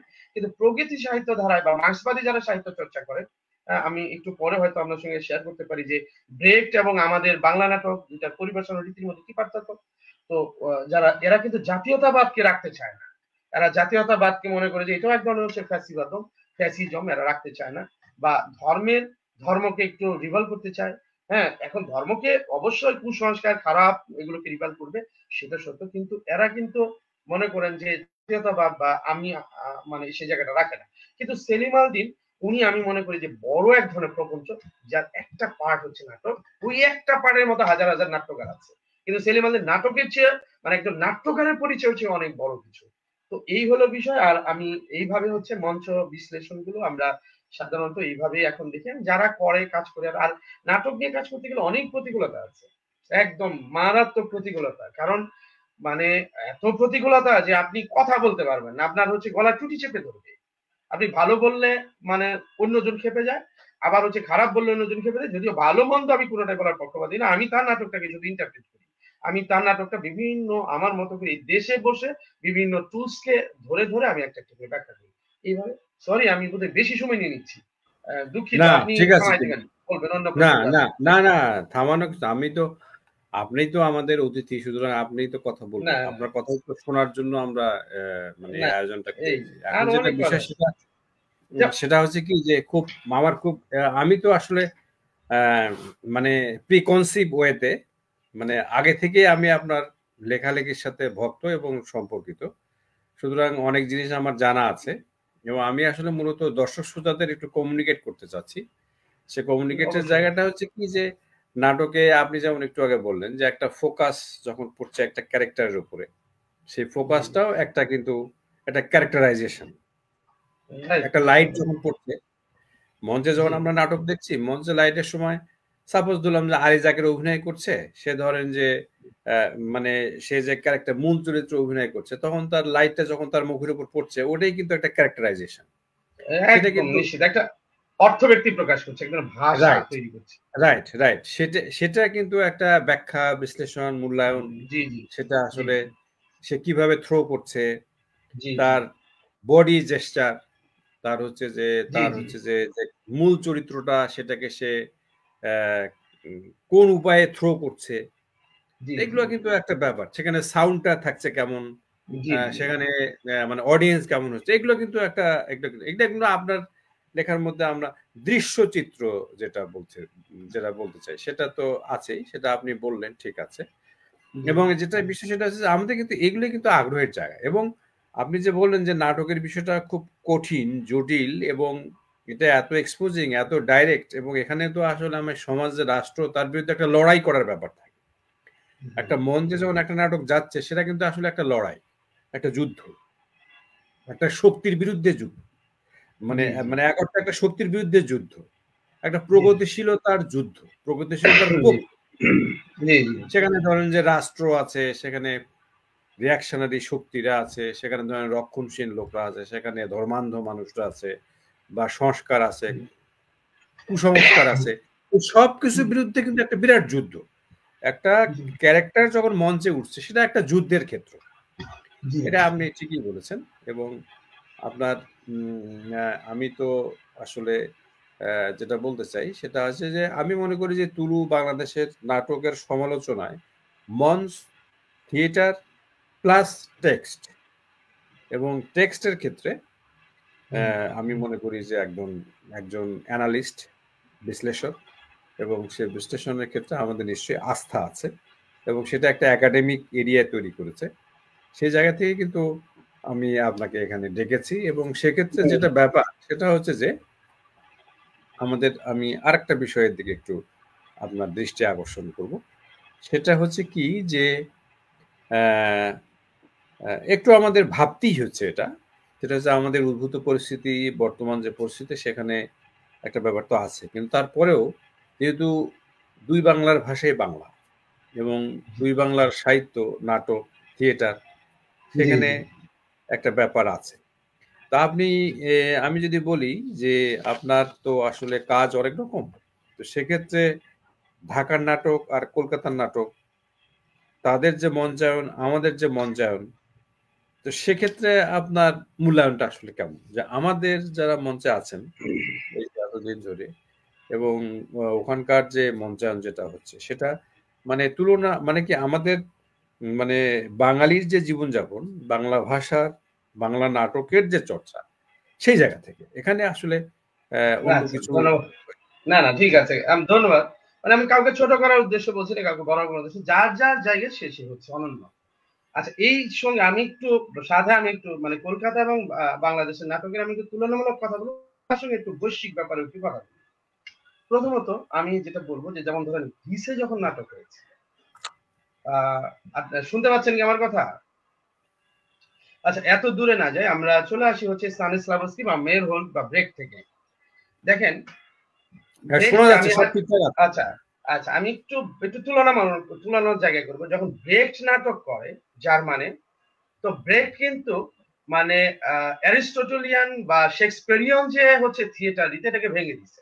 ভেঙে দিয়ে উনি করেছে কি একটা পারফরমেন্স তৈরি করেছে, এক ধরনের প্রেজেন্টেশন তৈরি করেছে, যেখানে স্টোরি টেলিং থাকতে পারে, সেখানে দর্শককে এক ধরনের বিযুক্ত করবে, অর্থাৎ দর্শককে মহাবিষ্ট করবে না, এই জায়গাগুলো সেখানে কিন্তু তৈরি করেছে ব্রেক। তো আপনি দেখেন, ব্রেকটে যদি অ্যালিনিয়েশনকে ধরেন, তাহলে কিন্তু আমাদের যে হাজার বছর ধরে পালাগুলো হয়, প্রত্যেকটা পালাই কিন্তু দর্শককে বিযুক্তকরণ করে। দেখেন, নাম্বার 2, ব্রেকটের কিন্তু উপস্থাপন রীতি কিন্তু প্রসেনিয়ামকে ভেঙে দিয়েছে। প্রসেনিয়াম মানে ইউরোপিয়ান মঞ্চ স্থাপত্য রীতি, যেটা 3 দিকে দর্শক বসে সামনে উপস্থাপন হয়। এই যে প্রসেনিয়াম থিয়েটার, এইটা কিন্তু আসলে অনুষ্ঠান মঞ্চ। তো এই ব্রেকট এটাকে ভেঙে দিছে। আমাদের দেশে কিন্তু প্রসেনিয়াম থিয়েটার রীতি আমাদের আবহমান কাল ধরে কোনোদিনই ছিল না। এটা ব্রিটিশরা এসে তাদের একসঙ্গে যাতে নাটকও করা যায়, অনুষ্ঠানও করা যায়, অনুষ্ঠান মঞ্চ করেছে। আর অনুষ্ঠান মঞ্চে আমরা থিয়েটার, কিন্তু আমাদের পরিবেশনে কিন্তু চারদিকে দর্শক বসে, মাঝখানে কিন্তু উপস্থাপনা, এটা আমাদের কিন্তু পরিবেশন। আজকে আমেরিকায় এই যে আপনার ব্রেকটের পরে, ব্রেককে ভেঙে বা ব্রেকটের পরে যারা কাজ করেছে, আগস্ট বোয়াল টোয়াল এবং কন্টেম্পোরারি, যাকে বলা হয় হচ্ছে আপনার পারফরমেন্স থিওরি, রিচার্ড শেকনার সমকালে আমেরিকায় বসে থিয়েটারের নতুন কিছু সংজ্ঞা দিয়েছে। বলছে থিয়েটার হবে হচ্ছে এক ধরনের পরিবেশনা। এইখানে নট কোনো ক্যারেক্টার, একটা ক্যারেক্টারই মিন করবে এমনটা না। এখানে হচ্ছে এমন এক ধরনের পরিবেশনা থাকবে, যে পরিবেশনার মধ্যে দিয়ে দর্শক নতুন নতুন চিন্তা, এক একজন এক একটা বুঝবে, এই জায়গাটা হবে থিয়েটার। বলে যে এইটাই হচ্ছে আসলে আমরা মনে করি অত্যাধুনিক থিয়েটার। তো সেই জায়গায় ধরেন, যদি আপনি ধরেন এই তার এই স্টেটমেন্ট, এই ধারণা, তাহলে কিন্তু এই উপাদানগুলো আমাদের হাজার বছরের লিটারেচারে ছিল। আমার আপনি পালাকারের কাছে যান না, পালাকার দেখেন দর্শকের উপর ভিত্তি করে প্রতিনিয়ত থিয়েটার তৈরি করছে, এবং সে নাচ গান গিয়ে এমন এমন জায়গাগুলো তৈরি করছে যে আপনি আপনার মতো কিন্তু ভাবনা ভেবে নিতে পারছেন। কিন্তু আমাদের সেটা অনেক মডার্নাইজ হয় নাই বা পরিশীলিত হয় নাই, বা শিল্প গুণগত মানে নিচু আছে, কারণ এটা দর্শকের কারণে, সেটা আবার ভিন্ন জিনিস।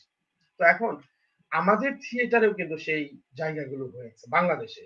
যেমন ধরেন, বাংলাদেশে সেলিম আল দিন বলেছে যে বর্ণনাত্মক নাটক। আজকে দেখেন, আমাদের যে প্রসিনেম মঞ্চ, এটা ঢাকা থিয়েটার ভেঙে দিছে। জামিল আহমেদের তার বেহুলার ভাষান নাটকে 2008 সালে এত চমৎকার ভাবে মানে প্রসিনিয়াম থিয়েটার রীতিকে ভেঙে দিছে, অকল্পনীয়, যা চারদিকে দর্শক বসেছে, মাঝখানে উপস্থাপন হচ্ছে। তার হচ্ছে বিষাদ সিন্ধু যখন আমরা দেখি, আমরা চমকে উঠেছিলাম। বিষাদ সিন্ধু মাঝখানে নাটক হয়, আমরা চারদিকে বসে দেখি। এবং সেলিম আল দীন একটা পরিভাষায় তৈরি করেছেন নাটকে, যেটাকে বলছেন বর্ণনাত্মক নাটক।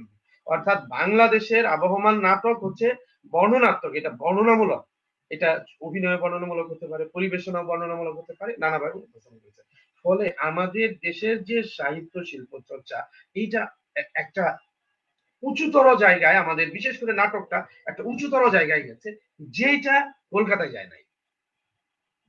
কলকাতা ওরা কোন জায়গায় আছে আমি আমি বলি, এবার আসতেছি।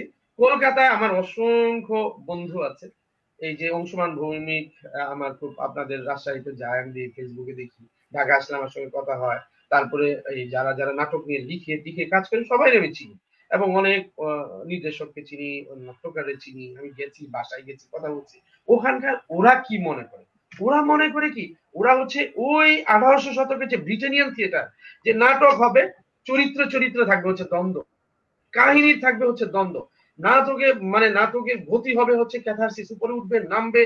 নাটকের যদি এইটা না হয়, তাহলে থিয়েটার হলো কেমন, নাটক হলো কেমন?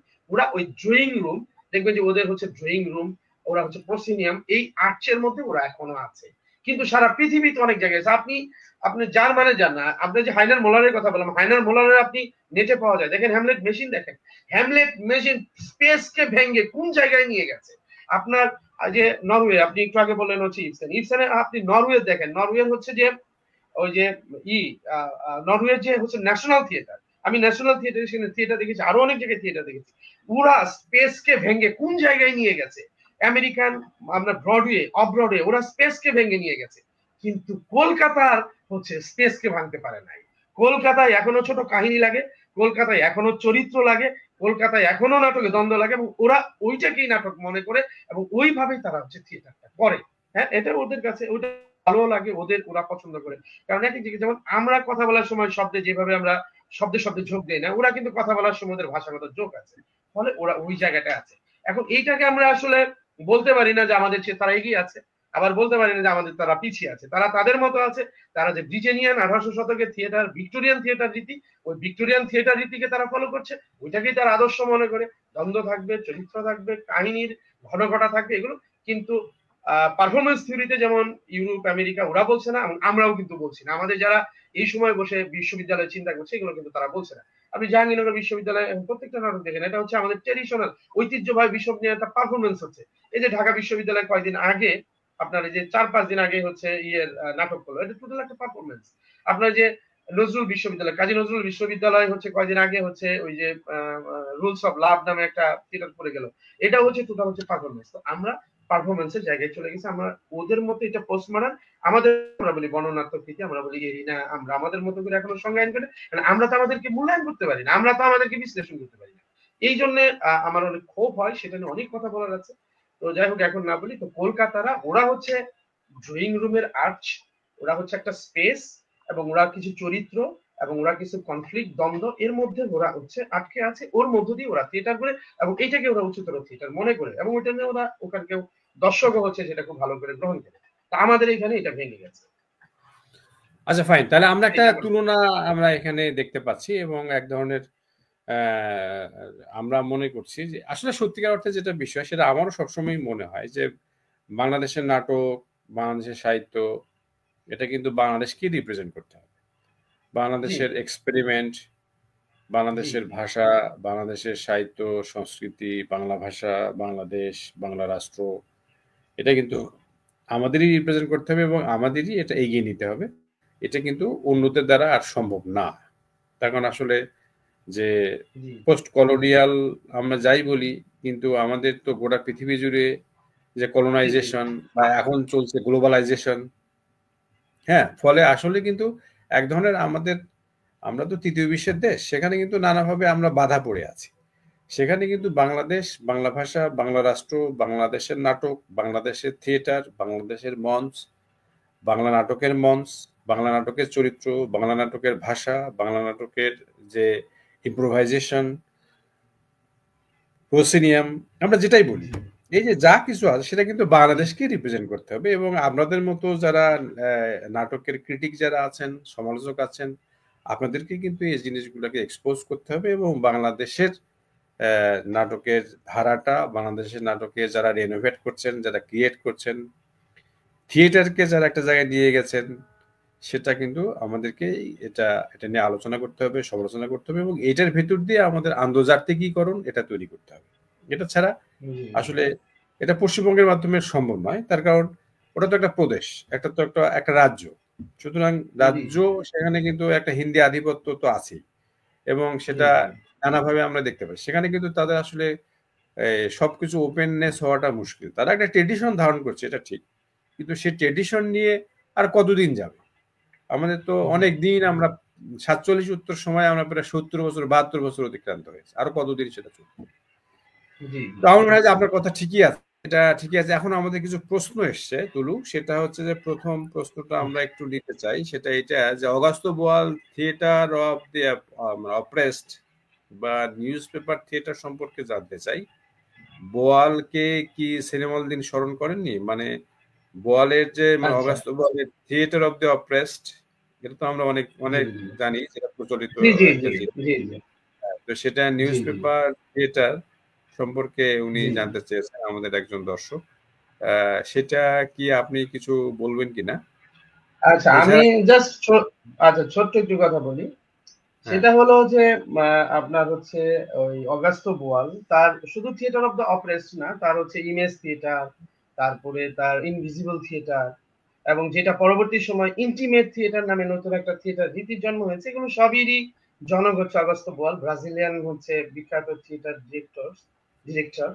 উনি এটা করেছেন। উনি মূলত যেটা করতে চাইছেন, উনি হচ্ছে মার্ক্সবাদী ছিলেন। তো মার্ক্সবাদী জায়গা থেকে সমাজ পরিবর্তনের একটা বড় দায়বোধ থাকে, এবং এটা মার্ক্সবাদ না, যে কারোরই থাকে, কিন্তু মার্ক্সবাদরা তারা রাজনৈতিক ইস্যু হিসাবে গ্রহণ করে, এবং সেই জায়গা থেকে যারা নির্যাতিত, যারা নিপীড়িত, তাদের জন্য থিয়েটারটা করেছেন। এবং এটা পাউলো ফ্রেইন নামে হচ্ছে একজন শিক্ষাবিদ ছিলেন, যে এই শিক্ষাবিদ মূলত হচ্ছে শিক্ষার ক্ষেত্রে ইন্টারেক্টিভকে পছন্দ করতেন। তো এই জন্য উনি হচ্ছে ইন্টারেক্টিভ প্রসেসকে নিয়েই মূলত হচ্ছে থিয়েটার অফ দ্য অপরেস্ট করেছিলেন, যে যারা নির্যাতিত এদের কথা উনি বলবেন নানা ভাষায়। এবং ওনার এই অপারেশন খুব একটা বইও আছে বাজারে, প্লেইং বোয়াল, বইটার নাম হচ্ছে দ্য প্লেইং বোয়াল নামে একটা বই আছে, আছে। তো অগাস্তো বোয়াল আসলে ওই ব্রাজিলিয়ান যে রাষ্ট্রের স্থান কাল কাঠামোতে ওই সমাজ ব্যবস্থায় ওখানকার একজন একজন থিয়েটার ডিরেক্টর। তো এইটা নিয়ে আমার মনে হয় যে অত বেশি খুব ভাবার কিছু নাই। আমাদের বাংলাদেশের ইউনিভার্সিটি গুলোতে তাকে টিটিএফ থিয়েটার ফর ডেভেলপমেন্টে কিভাবে থিয়েটারের মাধ্যমে উন্নয়ন করা যায় এটা নিয়ে হচ্ছে এটা পড়ানো হয় বা এটা নিয়ে আলোচনা করে। তো এটা নিয়ে আমি কালিয়া কলমে একটা প্রবন্ধ লিখেছিলাম, এবং আমার এই মঞ্চ কথা একটা প্রবন্ধ আছে। তো আমি মনে করি যে ধরেন অগাস্তো বোয়াল যে কাজটা করেছে, আমাদের এখানে কিন্তু মধ্যযুগের যে ধরেন পাঁচালী সেই কাজই করেছে। পাঁচালী এগুলো ধর্ম প্রচার করেছে, পাঁচালী না, ওই যে কীর্তন গুলো, এগুলো ধর্ম প্রচার করেছে, এগুলো ধর্ম। কিন্তু অগাস্তো বোয়াল ধর্ম প্রচার করে নাই, চিন্তার প্রচার করেছে। কিন্তু কিন্তু কাজ কিন্তু একই। ওরা রাজনীতি আর এরা হচ্ছে ধর্ম, তো কাজ কিন্তু প্রায় একই। তো এইটা সেলিম আল দীন, উনি হচ্ছে এইটা তো আপনি জানতে চাইছেন, আমি যতটুকু সেলিম আল দীনকে পাঠ করেছি বা সেলিম আল দীনকে আমি ব্যক্তিগতভাবে যতটুকু দেখেছি, উনি বিশ্বকে ধারণ করতেন। উনি হচ্ছে উনার মতো আপনার হচ্ছে লঞ্জাইনাস হোরাস, এই নামগুলা কিন্তু আমি ছাত্র বয়সে উনার কাছে শুনছি। আমি যখন একাডেমিকলি পড়ছি, পড়ার আগে লঞ্জাইনাস হোরাস থেকে শুরু করে আরো অসংখ্য নামগুলো কিন্তু তার কাছ থেকে আমি শুনছি। তো মনে করুন উনি কিন্তু বিস্তর পাঠ করেছেন, এগুলো পাঠ করে উনি কারো অনুকরণ করেন নাই যে আমাকে কেন অগস্ত্য গল্প অনুকরণ করতে হবে, আমি আমার মতো কি এটা করতে পারি না। আজকে পথনাটক হয়, তো পথনাটক তো একই ধরনের অনেকটা কাজ, অনেক ধরনের কাজ উনি এইভাবে দেখতেন। উনি বিশ্বকে ধারণ করতেন, কিন্তু নিজের মতো করে উনি সেটাকে আমার আমার জাতি সত্তা আমার মতো করে আমার ঐতিহ্যকে ভিত্তি করে উনি উপস্থাপন করতেন সমস্ত চিন্তায়। শেষে উনার একটা তত্ত্ব দাঁড়িয়েছিল ফর রিয়েলিজম, এই ক্ষেত্রেও কিন্তু উনি তাই বলেছেন। আপনি নিমজ্জন দেখবেন, নিমজ্জনে কিন্তু সমস্ত বিশ্বের গণহত্যাকে উনি পাঠ করেছেন, করে কিন্তু আমার এই জায়গায় দাঁড়িয়ে কিন্তু উনি বলেছেন কথা। আপনার কোনোভাবে মনে হবে না যে অন্য জায়গা থেকে পৃথিবী দেখেছেন, বাংলাদেশ দেখেছেন। তো উনি ব্রেক্ট পড়েছেন, এবং উনার মতো ব্রেক্ট বুঝার মানুষও কিন্তু কম ছিল। উনি হচ্ছে পিটার ব্রুক পড়েছিলেন, এবং পিটার ব্রুককে নিয়ে ওনার প্রবন্ধও আছে। পিটার ব্রুকের যে তার বিখ্যাত এমটি স্পেস, এবং উনি সেগুলো পাঠ করেছেন। কিন্তু পাঠ করে উনি সর্বশেষ যেই সিদ্ধান্তে দাঁড়িয়েছেন, বলছেন যে আমার সংস্কৃতির যে শক্তি, আমার সংস্কৃতির যে সম্ভাবনা, আমার জাতির সত্তাটা বেঁচে থাকে সংস্কৃতির মধ্য দিয়ে। তো আমি চাইলে আমার সংস্কৃতির উপর দাঁড়িয়ে আমি বিশ্বের মধ্যে মাথা উঁচু করে দাঁড়াতে পারবো। তার একটা সমকালীন নাট্যচর্চা বিষয় নামে একটা প্রবন্ধ আছে। ওই প্রবন্ধের মধ্যে উনি শেষে এসে কামনা করেছেন যে আমি চাই আমাদের দেশে প্রত্যেকটা নাট্যদল, প্রত্যেকটা নাট্যকর্মী, প্রত্যেকটা সাহিত্যিক নিজস্ব ঐতিহ্যের আনন্দে সে হচ্ছে বিশ্বের মধ্যে দাঁড়িয়ে উঠুক, মাথা উঁচু করে দাঁড়াক, এইভাবে উনি কামনা করেছেন। সেই কারণে বিশ্বকে পাঠ করবো না তা না, কিন্তু আমি যেন অন্ধ অনুকরণ না করি, ওদের মতো না হয়, আমি আমার এক্সপ্রেশন হবে আমার মতো। হ্যাঁ, think globally but act locally, এরকম আমার কাছে এটা মনে হয়েছে। তো এই সেলিম আল দীন বললাম, পিটার ব্রুককে নিয়েও কিন্তু সেলিম আল দীনের হচ্ছে কাজ ছিল।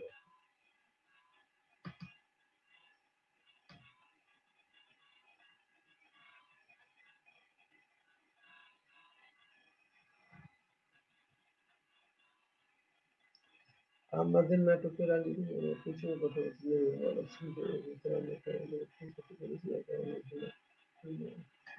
আচ্ছা, তো আমার কথা কি শুনতে পাচ্ছেন? হ্যাঁ শোনা যাচ্ছে, শোনা যাচ্ছে। হ্যাঁ আচ্ছা ঠিক আচ্ছা আছে, আচ্ছা। ঠিক আছে। সেটা হলো যে আমরা কি আসলে আমরা আমাদের জায়গায় পৌঁছাতে পেরেছি কিনা? আসলে আমরা আমাদের জায়গায় পৌঁছাতে আরো অনেক সময় লাগবে, আরো অনেক সময় লাগবে, কিন্তু আমরা আমাদের জায়গায় পৌঁছানোর রাস্তা পেয়েছি, আমরা আমাদের জায়গায় পৌঁছানোর মানে পদ্ধতি পেয়েছি, আমরা আমাদের জায়গায় পৌঁছানোর কৌশল পেয়েছি। আমরা আমাদের পৌঁছাতে আরো অনেক সময় লাগবে। বাংলাদেশে এত চমৎকার চমৎকার প্রোডাকশন হচ্ছে যে বিশ্বের অনেক দেশের হচ্ছে নাটকের শিল্পমানের চেয়ে হচ্ছে আমাদের মান অনেক উন্নত। আমি আপনাকে দুই একটা নাটকের উদাহরণ দিই।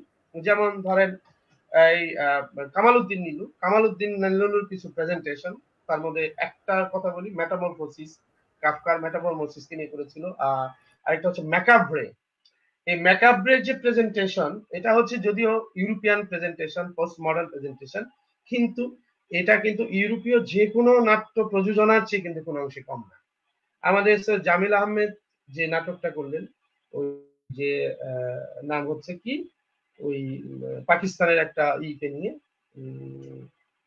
নামটি বলতে ভুলে গেলাম, পাকিস্তানি বাস্তবতা নিয়ে, আর্মিদের নির্যাতন নিয়ে একটা নাটক করলেন।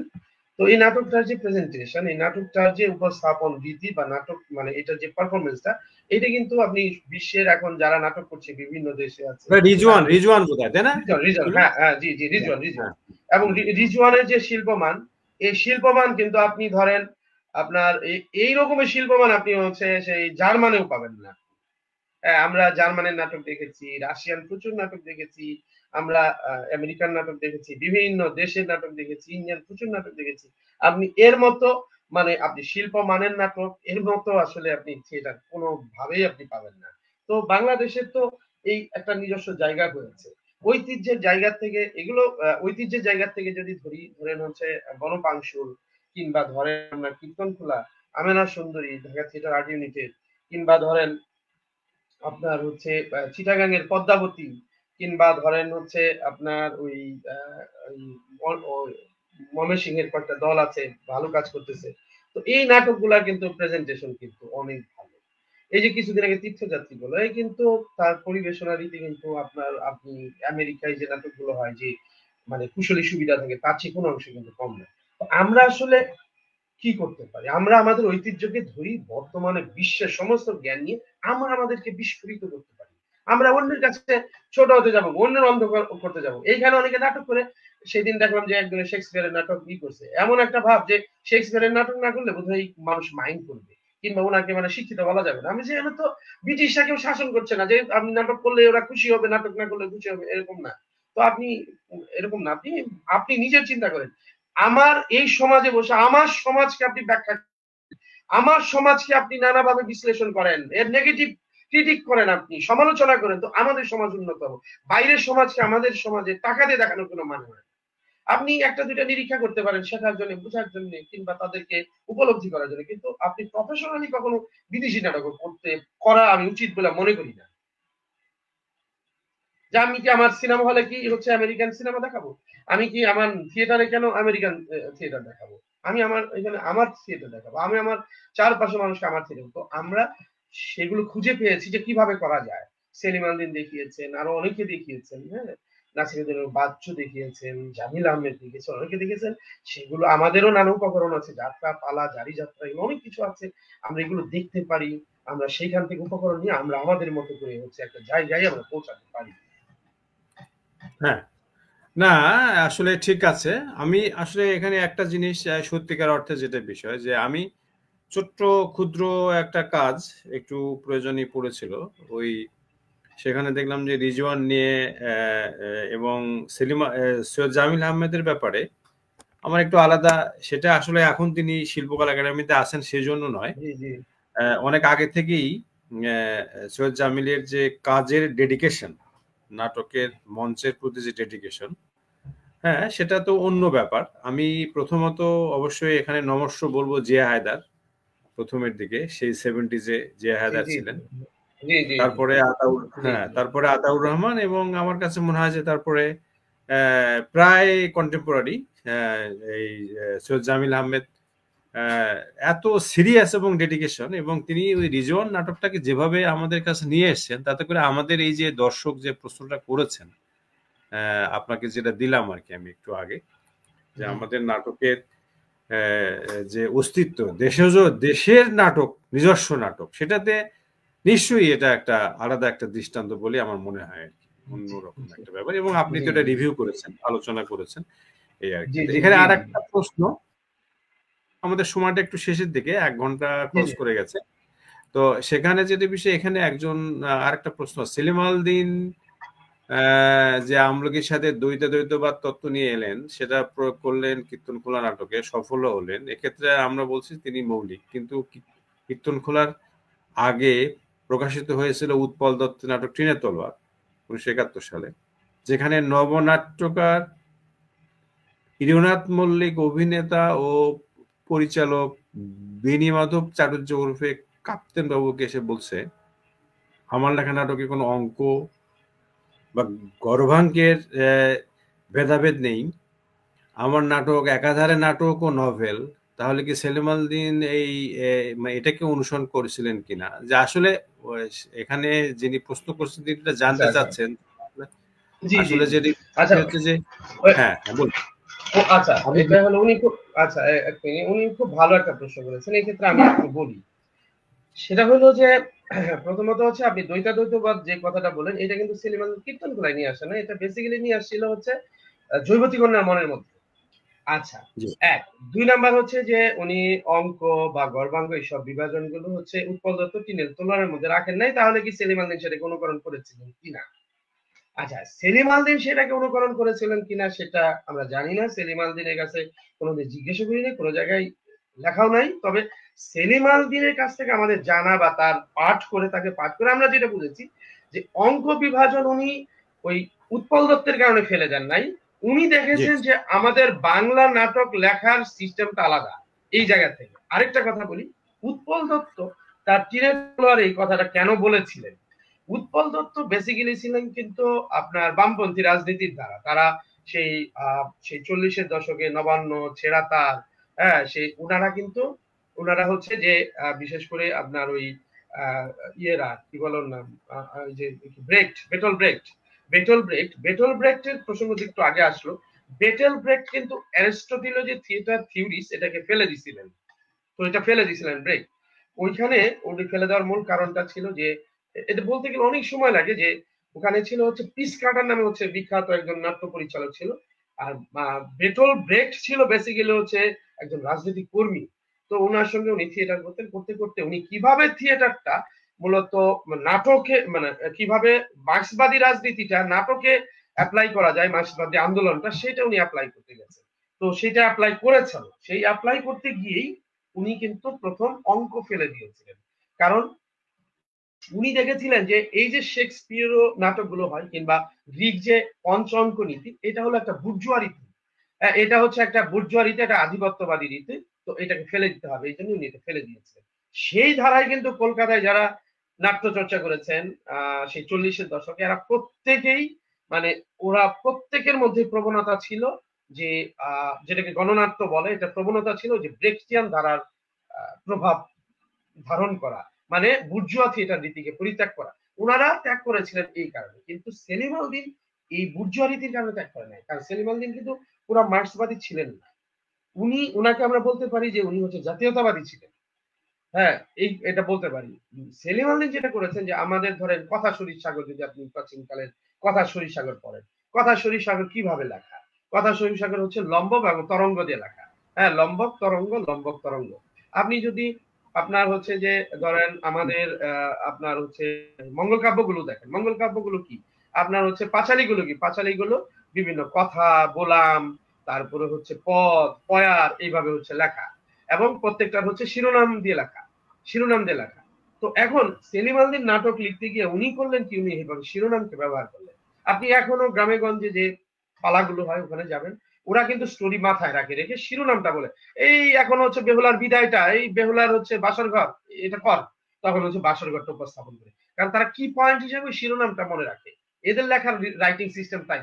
তো আমাদের এই সেলিম আল দ্বীন হচ্ছে এই সিস্টেমটাকে ফলো করেছে। ব্রেক্ট কিন্তু এগুলো কিছু ভাঙছে, ব্রেক্টও কিন্তু আপনার হচ্ছে অনেক সময় গল্পের মতো করে লিখেছেন, তার যদি আপনি স্ক্রিপ্ট গুলো দেখেন এইগুলো লিখেছেন অনেকটা, কিন্তু but Selim Al Din O ব্রেক্টকে follow করে না। সেলিম আল দ্বীন মূলত হচ্ছে আমাদের আবহামান সেলিম আলী কিন্তু বাংলার টিচার ছিলেন প্রথমে। উনি আবহামান কালের যে আমাদের সাহিত্য রীতি ওইটার যে লেখা স্টাইল সেটাকে বলেছিলেন। উনি নিজেই বলছেন যে আমি 200 বছরের যে ইউরোপিয়ান শাসনের মধ্যখণ্ডন এটা না থাকলে বাংলা নাটকটা যে ধারাবাহিকতায় পৌঁছাতো আমি সেই ধারাবাহিকতাটাই হচ্ছে লিখতে চাই। আমাদের এখানে সেলিম আল দীনের নাটকগুলো অনেকে করতে পারে না, এটা হচ্ছে কারণ ওখানে অনেকে ডায়লগ খুঁজে পায় না। যেমন গুপ্তচর ফেডারেশনের সেক্রেটারি জেনারেল সেদিন আমার বললো যে আমি যে নাটক করবো তার তোমরা সেলিম আল দীনের প্রশংসা করো, আমি ডায়লগ খুঁজে পাই। আমি বললাম যে আপনার মতো সৃজনশীল মানুষ যদি ডায়লগ খুঁজে না পান তাহলে কেমনে? আর হচ্ছে আমি বললাম যে উনি আসলে ডায়লগ থাকুক না থাকুক এটা বড় না, উনি এমন ভাবে দেখা দিছে মানে চোখ আঙ্গুল দেখা দিয়েছে বাংলা নাটক লেখা হলে কিন্তু এরকম হতো, দৃশ্যকাব্য কিন্তু এরকম লেখা হতো, দৃশ্যকাব্য যদি লেখা হয় তাহলে এরকম লেখা হতো। উনি এইভাবে দেখিয়ে দিচ্ছে না, বের করা দায়িত্ব আমার। এই হলো বিষয়। প্রথম দিকে উনি নাটকগুলো ওনার ইউরোপিয়ান স্ট্রাকচারই ছিল, ওর মধ্যে প্রতীকবাদিতা তার প্রবণতা ছিল। কিন্তু পরবর্তী সময় এটাকে ভেঙে আমাদের হাজার বছরের ইতিহাস ঐতিহ্যকে উনি ধারণ করতে চেয়েছিলেন ওনার নাটকের মধ্যে দিয়ে। আর দ্বৈতবাদী যে চিন্তাটা এটা নিয়েছিল অচিন্ত দ্বৈতবাদ থেকে, আমাদের এই চৈতন্য দেবের যে অচিন্ত দ্বৈতবাদ। তো উনি দেখেছিলেন, উনি বিভিন্ন জায়গায় এই ধারণাটা আসলো কিভাবে, উনি বিভিন্ন জায়গায় গেছেন। উনি 80 সন থেকে হচ্ছে উনি করতেন ওই যে তাল্লুকনগর থিয়েটারের মাধ্যমে আজহার বয়াতিরে দিয়ে বিভিন্ন করতেন, মনে করেন যে ওই কি বলে মেলা করতেন। বিভিন্ন জায়গায় গ্রাম থিয়েটার তৈরি করেছিল, বিভিন্ন জায়গায় যেতে গিয়ে দেখলেন যে আমাদের শিল্প বৈশিষ্ট্য একটু ডিফারেন্ট।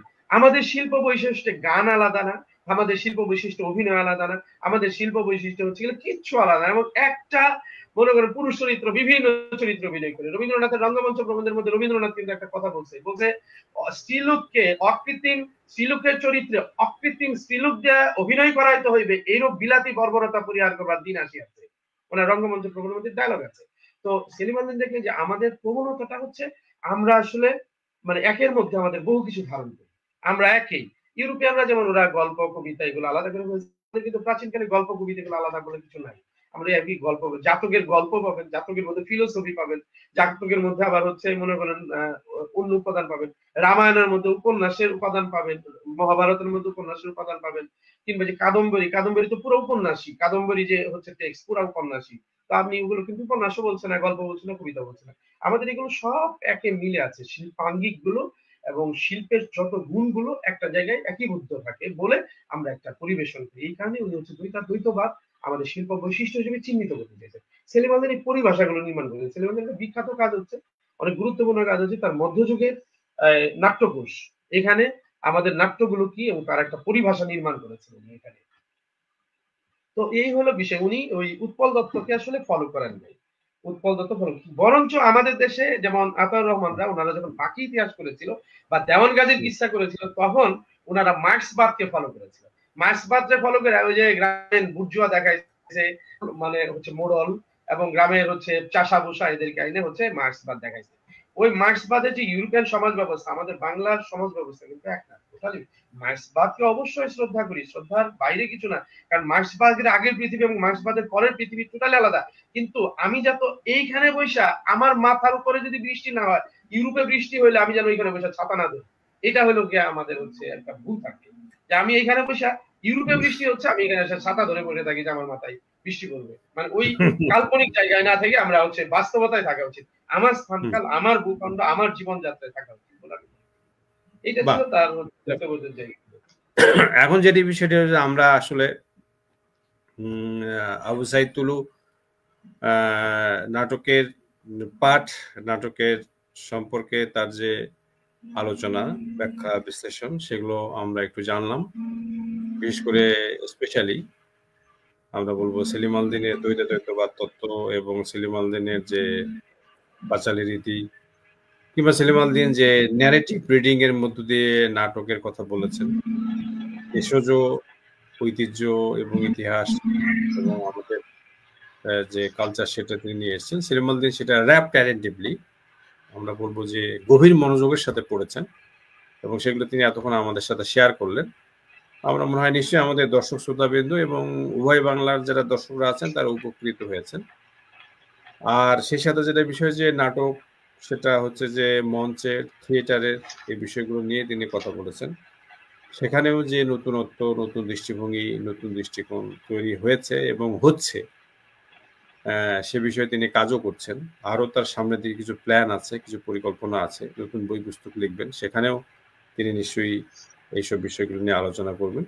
আমরা খুব উপকৃত হয়েছি তার আলোচনায়। এবং সেই সাথে যেটা বিষয় সেটা হলো যে আসলে আমরা এতদিন ধরে এটা আমাদের অনেকগুলো হয়ে গেছে, প্রায় ৪৫তম যে পর্ব, এই পর্বে আগের যে সব পর্ব ছিল সেখানে কিন্তু নাটক নিয়ে কোনো আলোচনা হয়নি, এবং নাটকের যে সমালোচনা, নাটকের যে পাঠ, নাটকের যে রিডিং, নাটকের সাহিত্য এবং নাটকের মঞ্চ, থিয়েটার, দুই বাংলার থিয়েটার, পাশ্চাত্য থিয়েটার, প্রাচ্য থিয়েটার, এসব নিয়ে আমাদের আলোচনা হয়নি। সেদিক থেকে আজকের যে এই অনুষ্ঠানটা হচ্ছে, যে পর্বটা হলো, সেটা আমি মনে করবো নিশ্চয়ই আবু সাইদ তুলুর সৌজন্যে একটা ব্যতিক্রমী আলোচনা এবং ব্যতিক্রমী একটা প্ল্যাটফর্ম তৈরি হয়েছে।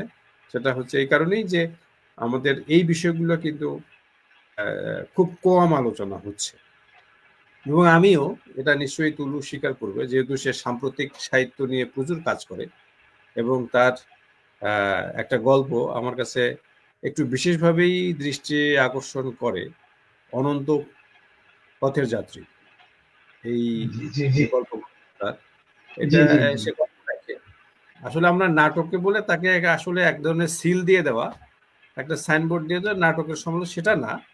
তিনি গল্প লিখছেন, সুতরাং তাতে করে আমরা যেটা একটু ধারণা করতে পারি তিনি বিচিত্র বিষয়ে ভাবনা চিন্তা করছেন, নানা ব্যাপারে তার একটা চিন্তা ভাবনা আছে, সেটা আছেই। কিন্তু আমরা আসলে এই এই জিনিসটাকে নাটক, নাট্য সমালোচনা, নাট্যতত্ত্ব, নাটকের থিয়েটার, প্রাচ্য পাশ্চাত্য নাটক বা পাশ্চাত্য নাটক বা এই নাটকে যে পোস্ট কলোনিয়ালিজম, এই বিষয়গুলো নিয়ে আলোচনা খুব কম, এবং এই জিনিসটাতে বিচরণ অনেকেরই দেখা যাচ্ছে যে এক ধরনের কম। এটা আমরা দেখেছি গোটা 40 বছর ধরে, 42 বছর ধরে, বাংলাদেশ স্বাধীনতা উত্তর সময়ে 50 বছর বা 54 বছর সময় নাটকের যে কাজ হওয়া উচিত ছিল, এবং নাটকের যে এক ধরনের লড়াই, যুদ্ধ, ভাষার লড়াই, সাহিত্যের লড়াই এবং মঞ্চের লড়াই, থিয়েটারের লড়াই, এবং নাটকের যে মাল্টি ডাইমেনশনাল, আমরা যেটা বলি পথনাটক কিংবা মঞ্চের যে নাটক, এবং আমরা এক সময় তো যাত্রা, এটা সেটা ছিল, এগুলো অনেক কিছু জায়গাটা কিন্তু আসলে প্রচুর আলোচনার ক্ষেত্র আছে। সেটা তুলু আসলে নিজের মতো করে নিজের আগ্রহ জায়গা থেকে তুলে নিয়ে এসছেন, এবং সত্যিকার অর্থে যেটা বিষয়, আমি শুধু নাটকের লেভেলেই তাকে দেখতে চাই না, আমাদের সময় থাকলে গল্প নিয়েও আমরা তার আলোচনা করতে পারতাম। তার যে অনন্ত পথের যাত্রী নামের যে গল্পগ্রন্থটা, সেটা নিয়েও আমরা আলোচনা করতে পারতাম। সেটা নিশ্চয়ই সামনের দিনগুলোতে আমাদের একটা স্পেস হবে তৈরি, এবং আমরা আলোচনা সেটা করবো অবশ্যই, যেহেতু এরকম প্ল্যাটফর্মে একটা সময়ের ব্যাপার থাকে, তখন আসলে এটা তো অনেকে অ্যাটাচ থাকা একটু মুশকিল, সবাই ব্যস্ত নানাভাবে। এবং আমি একটু কৃতজ্ঞতাই এটা এই সুযোগে নেব যে তুলু তো আজকে সারাদিন ব্যস্ত, এর মধ্যেই যে এটার সাথে আবার যুক্ত হয়েছে অনেকটা সময়, এটা মানে এর জন্য আমি এই সমুদ্র শান্তি বরাবর অনুষ্ঠান থেকে তার প্রতি আন্তরিক ভালোবাসা, শ্রদ্ধা এবং কৃতজ্ঞতাটা শুধু এটা মানে বলা নয়, যে সে একটা সময় দিয়েছে।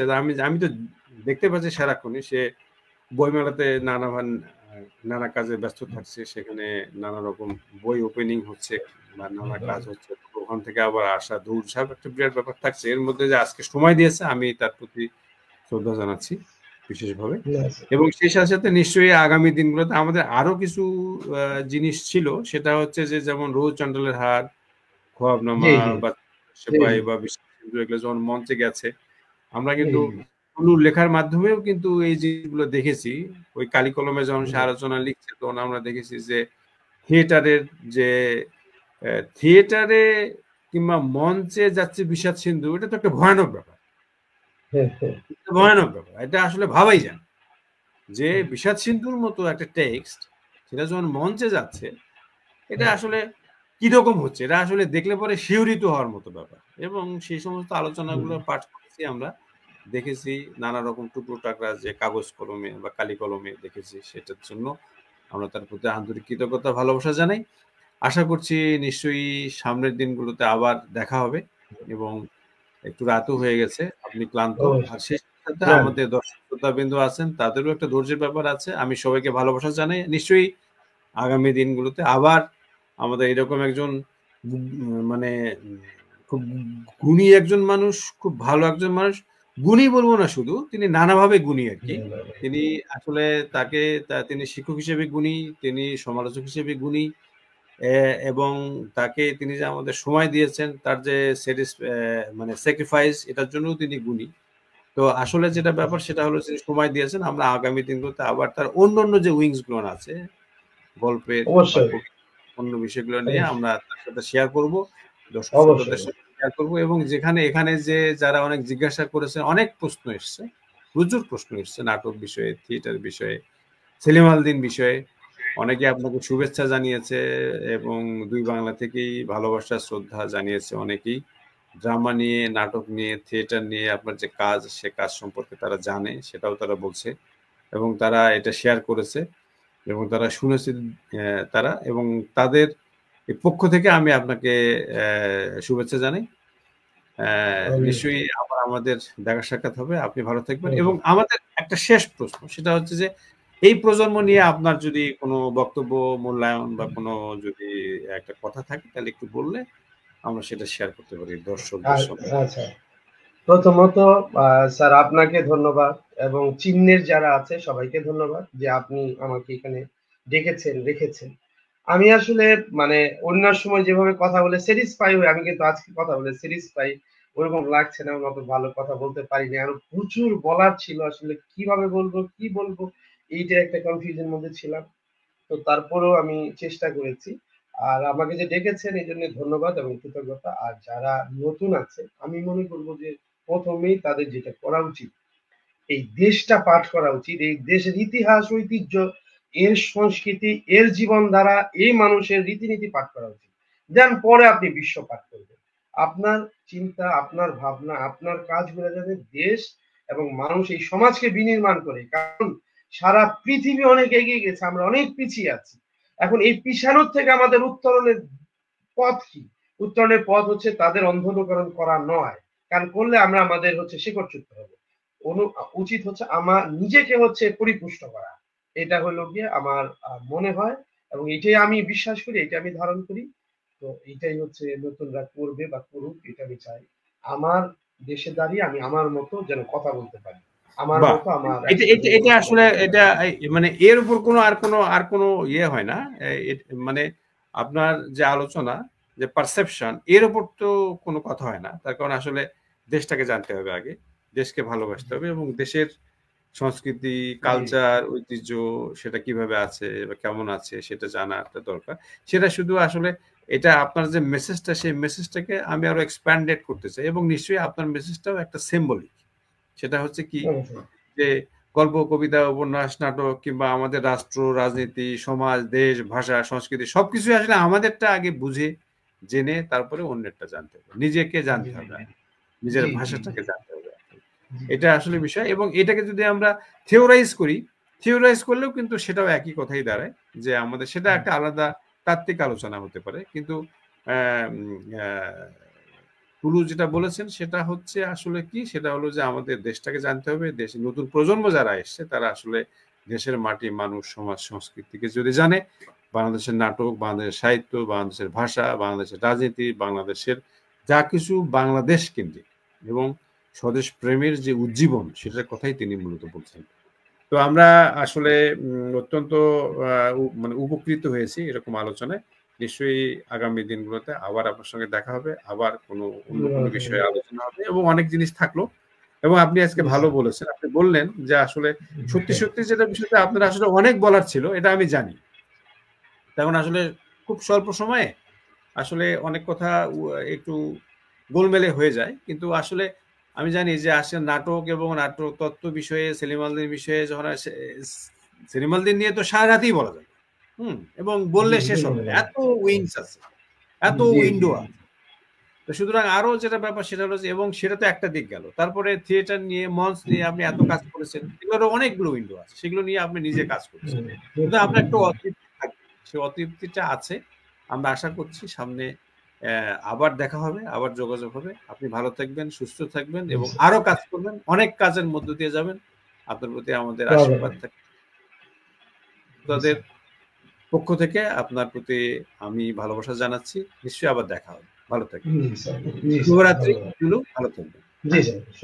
প্রিয় দর্শকবৃন্দ, আপনাদের সবাইকে শুভেচ্ছা জানাচ্ছি। নিশ্চয়ই সামনের অনুষ্ঠানে আবার অন্য কোনো অতিথির সঙ্গে দেখা হবে। আপনারা সবাই ভালো থাকবেন। ধন্যবাদ সবাইকে।